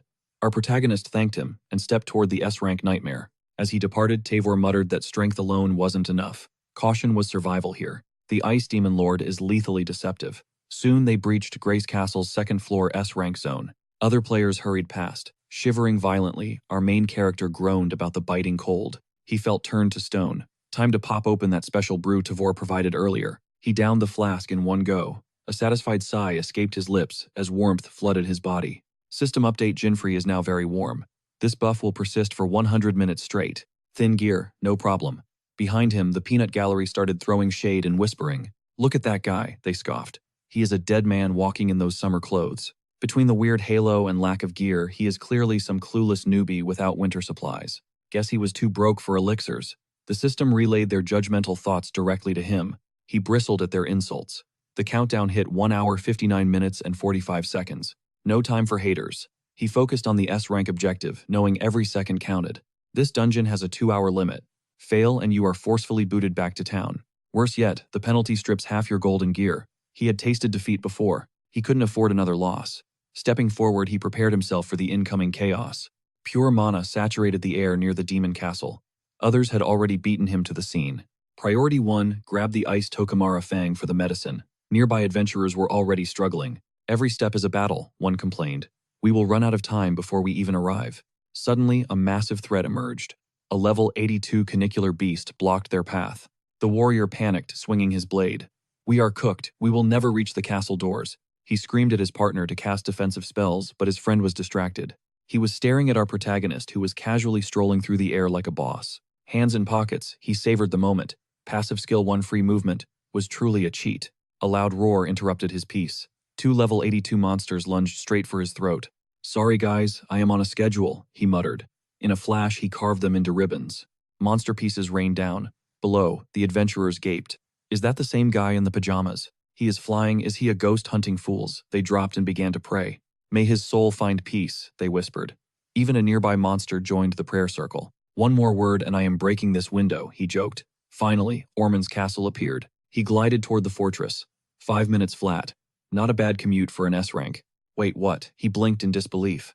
Mira was already standing right at the main entrance. What is a heavy hitter from the League of Eight doing here? She is definitely hunting loot. If their paths crossed again, he wouldn't be so lenient. But her presence here was suspicious. A pro like her should have cleared this place weeks ago. She touched the door's ancient seals. She sensed an intruder inside. Someone was bold enough to challenge the Demon Lord's home. Most can't last 2 hours here, yet this mysterious player seemed to be thriving inside. Suddenly, our hero watched in awe as she completely obliterated the massive front gate. Pure insanity. The system just confirmed she's breached the Demon Lord's forbidden fortress. Shadowing her every move, our hero marveled at the sheer power of the Eight. Absolutely legendary. The door's security was totally fried. Normally, sieging this place takes forever, but he'd hit the jackpot. Spinning around, he spotted more trash mobs. Not you guys again. He instantly triggered skill, 2 lightning speed. This cheat code allows 100-meter blinks, but it's capped at 5 uses per day. In a flash, he vanished, leaving the confused monsters to crash into each other while he reached the gate. System alert player has officially entered the 9th floor of the Demon Lord's main citadel. Right outside the frozen chamber, he smirked, thrilled that his skill dropped him exactly where he needed to be. To reach the final floor, he had to crush the mini-boss ahead. Time to finally test drive those sandal boots. Why not go for a world record speedrun? Meanwhile, deep within Demon Lord Ormid's castle annex. On the 7th floor, agonizing screams filled the icy air as terrified prisoners begged for mercy. Master, why? One sobbed. How could you betray us after everything we faced together? System Garuda Gaston. Time limit 1 hour 26 minutes. He leveled his blade at the trembling man. These losers were slowing him down. Garuda, the Blue Snake's guildmaster, lashed out. Who gave you permission to stall me? With one brutal strike, his timer jumped to 2 hours and 42 minutes. Blood was his currency. He snarled in rage. Who was going to compensate him for the massive loot he'd missed thanks to their incompetence? Cowering against the wall, the victim begged for forgiveness. But Garuda wasn't finished talking yet. Existing without value is a crime, he spat. The weak must perish to serve the strong. Another life snuffed out. Garuda's clock ticked up to 4 hours and 21 minutes. Pure, cold-blooded efficiency. Next, he aimed his steel at another terrified adventurer, who desperately pleaded for his life. Please, master, I don't want to die. The plea fell on deaf ears. Strike clock. Updated 8 hours. 7 minutes and 13 seconds. He grinned, mocking how their pathetic lives only bought him a few hours. Is that all for today? I need more, his lackey stammered, promising he was drafting victims as fast as possible. They're on their way, sir. Suddenly, Garuda turned the blade toward his own subordinate. Care to take their place? The man shrieked, swearing he'd find fresh meat immediately to save his own skin. As he bolted, a dark realization hit. Harvesting other players was the only way to extend his stay. How long would this nightmare last? How many more would die? Meanwhile, Garuda was busy plotting his next move. Ever since that woman from the Eight captured Simon, the entire community had the guild in their crosshairs. The elites wanted them erased, but let them come. Even if they tracked him down, he wasn't going easily. His massive time advantage made Grey Castle the perfect fortress. Meanwhile, back at the Demon Lord's main tower, on the 9th floor, our hero pulled off a mid-air flip, narrowly dodging a lethal strike before counter-slashing. Soaring upward, he realized aerial combat was a total blast. This new gear was cracked, but something felt off. That weird mana signature from earlier, it was definitely emanating from the second Demon Lord's penthouse suite. Yet that sinister presence back in the annex was far more terrifying. It was eating at him. Forget the annex, the Demon Lord comes first. He lunged forward with a devastating strike and scanned the room. Finally, the last mob. With the room clear, he headed for the boss. Elsewhere, Mira cautiously cracked a door. Clinging to the ceiling, he watched her closely. There it was again, a massive surge of raw magical energy. Her power actually eclipsed the Demon Lord's. She nearly spotted him. How the heck is she that quick? Where are all the enemies? She wondered. Suddenly, 2 level 92 snow golems materialized right behind her. Mini-bosses. Out of nowhere, without breaking a sweat, she chanted her spell, Summon Sylph. A majestic wind spirit emerged. Our hero's jaw dropped. Wait, is that a high-tier spirit? Only elite mages could pull that off. Mira extended her palm, channeling a terrifying amount of mana. I'm on a tight schedule, boys, she teased, unleashing a blinding torrent of destruction upon the golems. With a snap of her fingers, a lethal electric surge finished them off. Our hero was speechless. She erased 2 mini-bosses in a single hit. This girl wasn't just strong, she was on a whole other level. She approached the massive gates as our hero realized these were the legendary stairs that only materialize after a boss falls. This path leads straight to the Demon Lord's throne. Mira pressed on her eyes, scanning every shadow for hidden secrets. Next, stop the annex. Our main character followed her gaze, sensing she was desperately hunting for someone specific. Talk about a lucky break, she isn't looking for a death match with the Demon Lord. Suddenly she whipped around. Did someone see her? She brushed off the eerie sensation as a mere hallucination. There is no time for paranoia when the mission is on the line. Meanwhile, our protagonist stood before the towering gates of Demon Lord Ormud's fortress, right at the heart of the 10th floor. In the chilling silence outside the Lord's sanctuary, he reached for the handle and stepped into the belly of the beast. The room was a graveyard of adventurers pinned to ice. He smirked at Ormud on his throne, casually noting it had been a while. This was the second Demon Lord Ormud. The system pinged a terrifying warning. He was a massive level 100 monster. His aura, Death's Peak, was suffocating instantly, slashing every adventurer's stats by 20% within the chamber. Ormud let out a sinister chuckle. What kind of pathetic beast dares to stumble into my domain today, he spat. You're just another corpse in the making, the Lord sneered. Scanning the room, the protagonist realized there was no magic left here. They were all cold, empty shells. But then a dying boy gasped out a final desperate warning. You have to run. In a flash, deadly ice shards tore through the air. The protagonist didn't flinch. This opening move was straight out of the game. But he knew better than to be reckless. Just like Helbrus, this Demon Lord might have some new lethal tricks up his sleeve. These humans are utter trash, Ormud laughed, his voice echoing, but at least they are delicious. He flared his dark energy, a wicked grin spreading across his face. You are the 10th snack to walk through those doors today. It's been ages since I've had such a feast, he hissed, his tongue flicking out in lethal anticipation. The survivor hanging from the ice felt his soul tremble. Against such overwhelming pressure, what hope did they ever have? Stupid useless ants, the Lord cackled, reaching out toward the protagonist. Now it's your turn to be served as dinner. The protagonist vanished. He blurred past the Lord as the system flared. Scandaboot's skill 2, lightning speed, 3 charges left. A deep gash ripped across the Demon Lord's face. The survivor's eyes widened. How did a human move that fast? The main character just nonchalantly scratched his ear. Man, you're loud. And honestly, that didn't even tickle. Ormud's laughter turned jagged as he used frozen mana to seal his wound. You are a clever little animal, I'll give you that. Consider this a light warm-up before I devour you, he roared, as a storm of ice shards rained down from the ceiling. Looking at the massive mound of ice burying the center of the room, Ormud smirked. Looks like you were too slow, but he was dead wrong. In a heartbeat, the protagonist appeared behind him, his blade burying itself deep into the Lord's chest. Boom, Centipede skill 1, keen gaze. Triple damage on a weak point. The mighty demon collapsed to his knees in shock. What is this? Ormud gasped. He hadn't even seen the movement. This wasn't just natural speed, it was something far more unnatural. The protagonist just sighed. With 3 pieces of secret gear equipped, Ormud was basically a mid-tier mob to him. He needed to wrap this up, but he had to balance the damage. If he killed him too fast, the Ice Tokomara wouldn't spawn. He lunged again, but Ormud had a dirty trick. He yanked the body of a fallen adventurer into the line of fire. Can't strike me now, can you? The Lord mocked, hiding behind the corpse. Even if he is just a slab of meat now. You absolute moron, the main character muttered, his eyes cold. He wasn't falling for such a pathetic psychological trap. Ormud's face twisted into a cruel grin. Not so confident now, are you, rise, my frozen puppets. The dead adventurers were yanked into the air like macabre marionettes. The survivor screamed. Those were his brothers in arms. Kill him, Ormud commanded.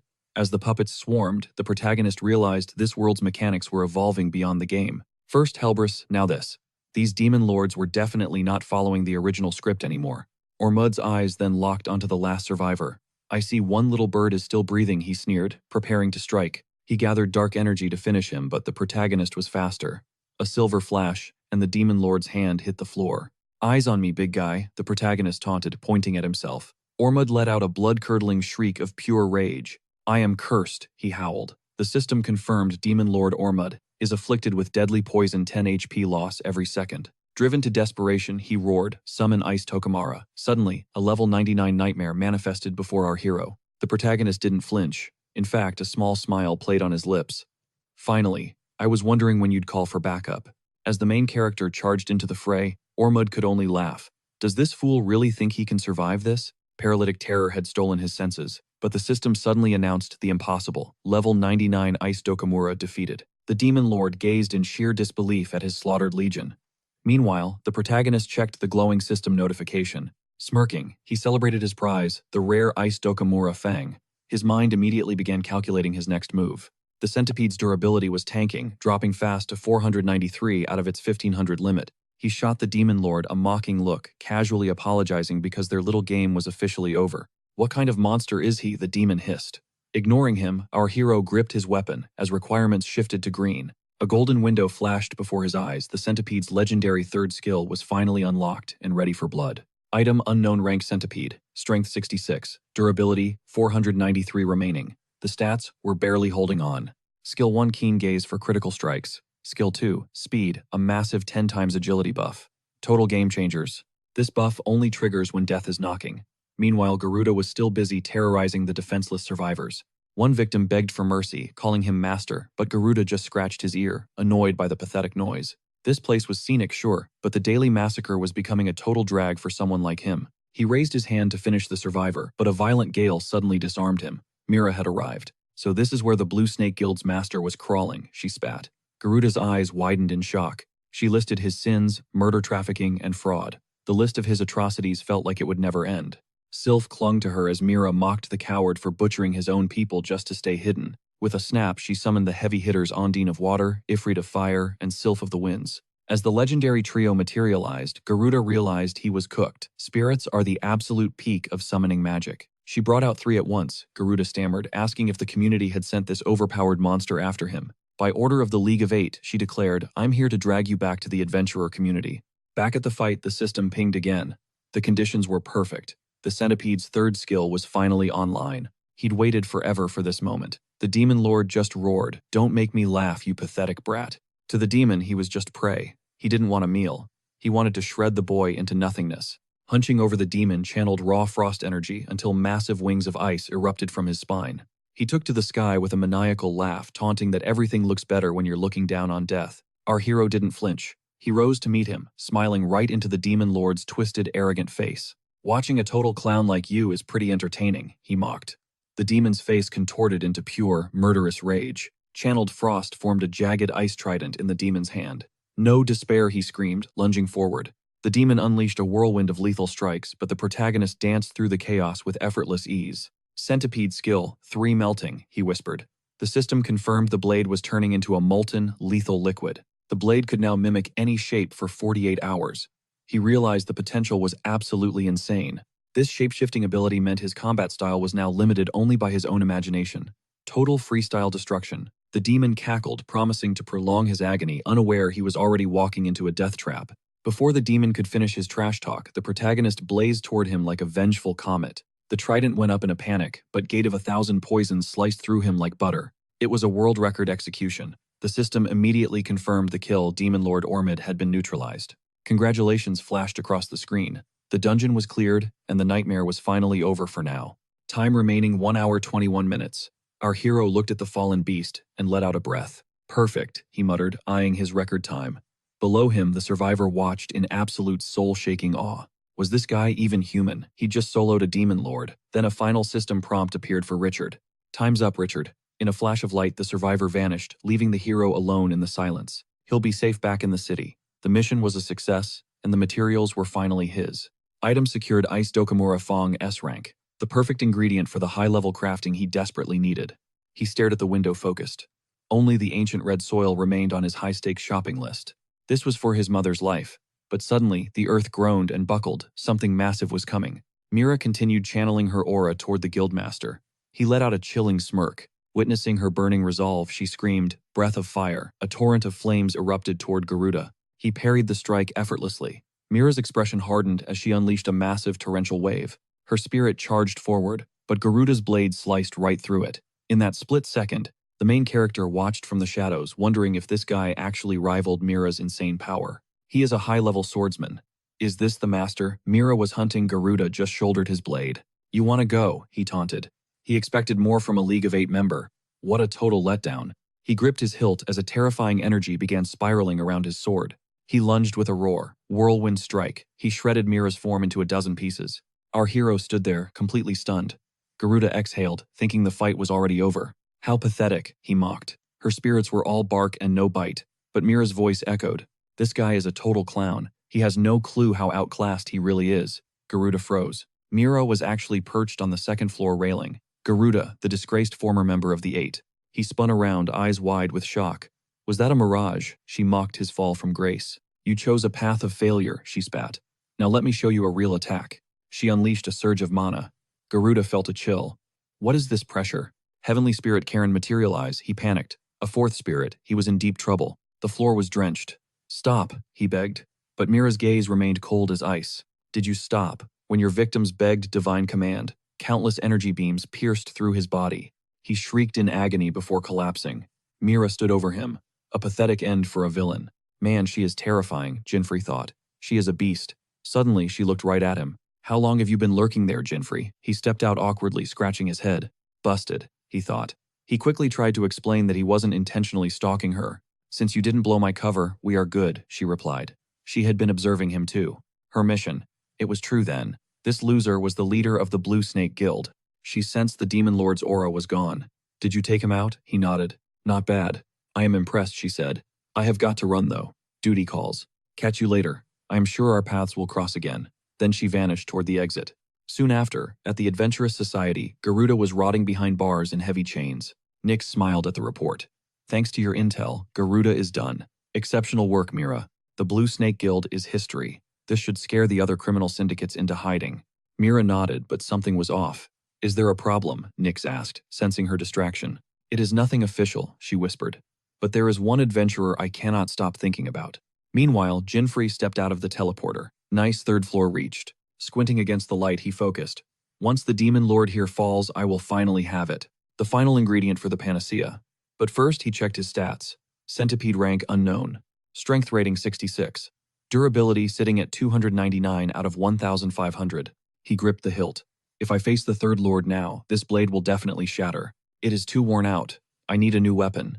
The fourth secret equipment should be here." A short trip later, he arrived at the Flying Dragon Hotel in the central city. The receptionist greeted him with a polite smile. "Welcome. Looking for a place to stay?" "Yes," he replied smoothly. "I need a single room. 2 rooms, actually. Third from the north, and the fourth from the west." The worker's eyes widened. "Right away, sir. I understand. I hope your stay is pleasant." Jinfrey descended the secret stairs, glad he remembered the code. He earned it during that special event on floor 5. Then the arena appeared, and the system pinged. Deep within a mysterious dungeon's 3rd floor lies a brutal fight club. There stands the legendary Mayweather Inouye. Inouye smirks, noticing a fresh face. "A new challenger. Let's see if this kid has any real backbone." Jinfrey locks eyes with him. This is no ordinary NPC. His overwhelming pressure is the real deal. Claiming the secret gear won't be easy, but Jin is ready. Suddenly, the announcer's voice booms through. "Main event time. Champion Inouye versus amateur Jinfrey. Let the carnage begin." In the red corner, standing 184 centimeters and weighing a massive 127 kilograms, undefeated boxing god champion Inouye. In the blue corner, weighing 68 kilograms and standing 173 centimeters, the mysterious newcomer Jinfrey. With piercing blue eyes and obsidian hair, he enters. Weapons are banned. This is a battle of pure fists. A single 3-minute round decides everything. Points are the only currency in this lethal underground ring. Strike invisible vital spots to score. First to 100 points, or whoever has the lead takes the glory. 1 knockdown means instant defeat. Steel your nerves because the hunt is officially on.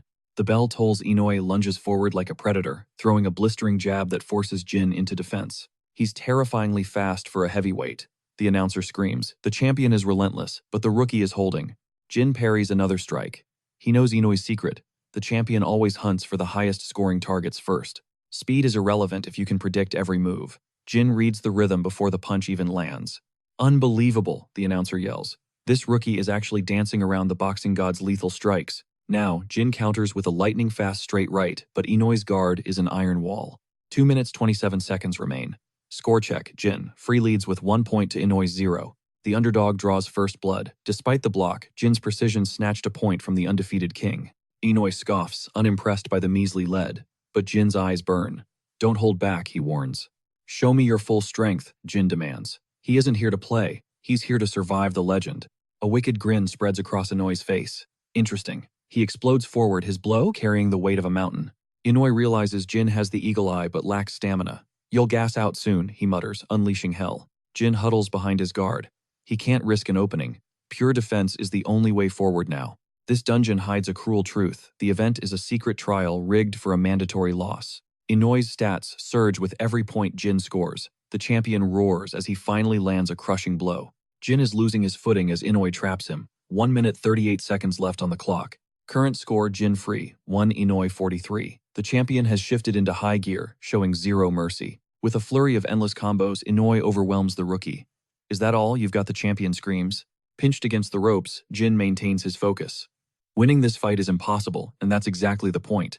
The fourth secret equipment is the prize for enduring. He just needs to survive these 3 hellish minutes. Inoi blinks in shock. Suddenly, the beaten rookie lunges forward, sinking a heavy blow into the champion's gut. How is he still moving? Inoi gasps. Jin strikes again. Only 57 seconds remain in this bloodbath. Score Jin 9, Inoi 51. Jin swings with everything he has, forcing the legend onto his heels. Inoi's blood boils with excitement. It's been ages since a fight felt this alive, but he's still the king. The counterattack hits hard. Jin has 13 points, but Inoi climbs to 68. The champion's glove looms large. A brutal uppercut catches Jin right on the chin. The crowd erupts as the rookie's head snaps back. Will he drop? The announcer shrieks. Miraculously, Jin stays upright. His sheer willpower is defying all logic. Time is vanishing. Will the goddess of victory bless the newcomer, or side with the reigning god?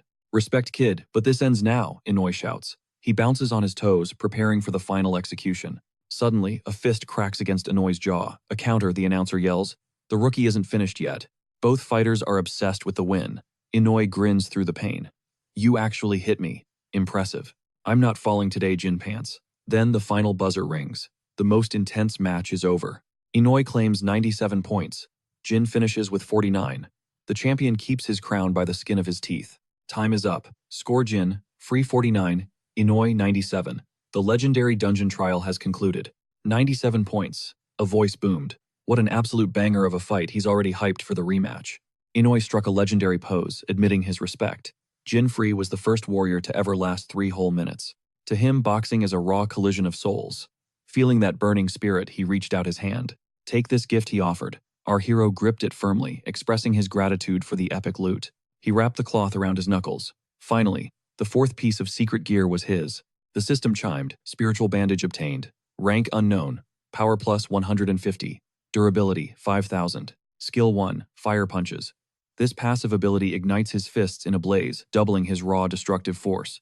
But there's a catch. It drains 1 health point every second. Skill 2, counterattack. A move that mirrors strikes. It then retaliates with triple the power. As for skill 3, that one's still locked behind hidden conditions. Scanning the horizon, the protagonist smirked. With this new gear, it's finally time to make a move. He stood deep within the ghost ruins, a terrifying S-rank dungeon. As he stepped forward, he strategized. This place only houses one monster, a demon lord. Clearing the zone means taking down the big boss. But the spawn rate is a measly 0.1%. Hunting Jackal requires insane patience and grit. Most players wander these infinite ruins until they're physically broken and mentally drained, finding absolutely nothing but dust. But he doesn't have all day. He tightened his fist. It was time for the speedrun operation to begin. He pushed deeper, scanning the area. If the Lord won't show himself, he'll just have to force his hand. He's got to be close, he muttered. Suddenly, his eyes locked onto a hidden sarcophagus. Jackpot. A coffin. He dragged the heavy stone from the dunes and offered a prayer. He didn't mean to disrespect the dead, but he was on a tight schedule. Thanks for the assist, he whispered, preparing for what came next. He pried it open, and a blinding light erupted. A tiny sphere of pure energy floated out from within, but he was about to wake it up. In a flash, the light streaked toward the sky like lightning. System alert. Skill 2. Spell detection activated. He could feel it. An overwhelming magical pressure was closing in fast. He grinned. Finally, he's here. Suddenly, the earth beneath his feet shattered into a massive, jagged crater. Emerging from the abyss was the legend itself. The system confirmed the third Demon Lord Jackal has appeared. This S-rank floor isn't just called the Ghost Ruins. It's also known by a more chilling name, Tomb of Spirits. They say restless souls haunt every inch. Jackal growled. Are you the one who dared defile this sanctuary? Level 150. Ability Scales of Justice. Jackal is the fearsome warden protecting these hallowed grounds. If anyone disturbs the peace, Jackal ensures they pay the ultimate price, with their very life and soul. He's the ultimate executioner for sinners. The Demon Lord introduced himself as Jackal, the judge of the underworld. As the guardian of souls, his mission is to pass judgment on the wicked. Then the system updated. He equipped the spiritual bandage, boosting his power rating by another 150 points immediately. Durability was maxed at 5,000. Jackal raised his scales high and roared a single word, justice. The Scales of Justice ability triggered. In a horrifying moment, the protagonist's soul was ripped right out. Jackal sneered, Your soul is tainted. I shall purge the filth. Our hero collapsed, his body trembling. The system warned. The Scales of Justice have passed their verdict. His soul slammed back into his form. Because his soul was marked as defiled, his stats plummeted by 30%. Jackal demanded he pay now. But the protagonist just smirked. This was all part of the plan. He knew exactly what would happen. The Scales of Justice is a nasty debuff for speedrunning. But to him, this penalty was totally insignificant. He just needed to crush the boss before things got worse. Jackal didn't wait, unleashing his bullet sign. Dark energy projectiles tore through the air, but he danced between them. His usual tricks wouldn't work here. Against a beast like this, only raw, unadulterated power would suffice. He pivoted sharply toward the monster. Another barrage of bullet signs flew. He vaulted into the air, cocking back a flaming fist to strike. He lunged, but Jackal slammed his weapon down, perfectly parrying the strike with his Aspis sign defense. Our hero scrambled back, wiping sweat away. This was hitting way harder than he had originally anticipated. That 30% strength nerf was starting to sting. Suddenly, a system alert popped up. Incoming call from Amelia. Amelia, what's wrong with Mom? He panicked. But there was no time to think as a hail of lead tore through the air, forcing him into a desperate dance of evasion. He couldn't afford to get distracted now. This fight needed to end, and it needed to end fast. Suddenly, Jackal conjured a swirling black vortex. The void lunged straight for him. No more hesitating. He triggered his ace in the hole, and the system announced, Spiritual Bandage activated. Wait, where did that fire come from? Jackal hissed in shock. The system interface flashed. His striking power had officially doubled. But there was a catch. His health was ticking down by 1 point every single second.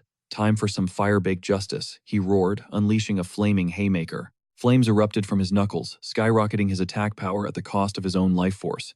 It was a high-stakes gamble for ultimate strength. Jackal skidded to a halt, a smug grin plastered on his face. Cute trick. Honestly, those little sparks of yours are kind of a joke.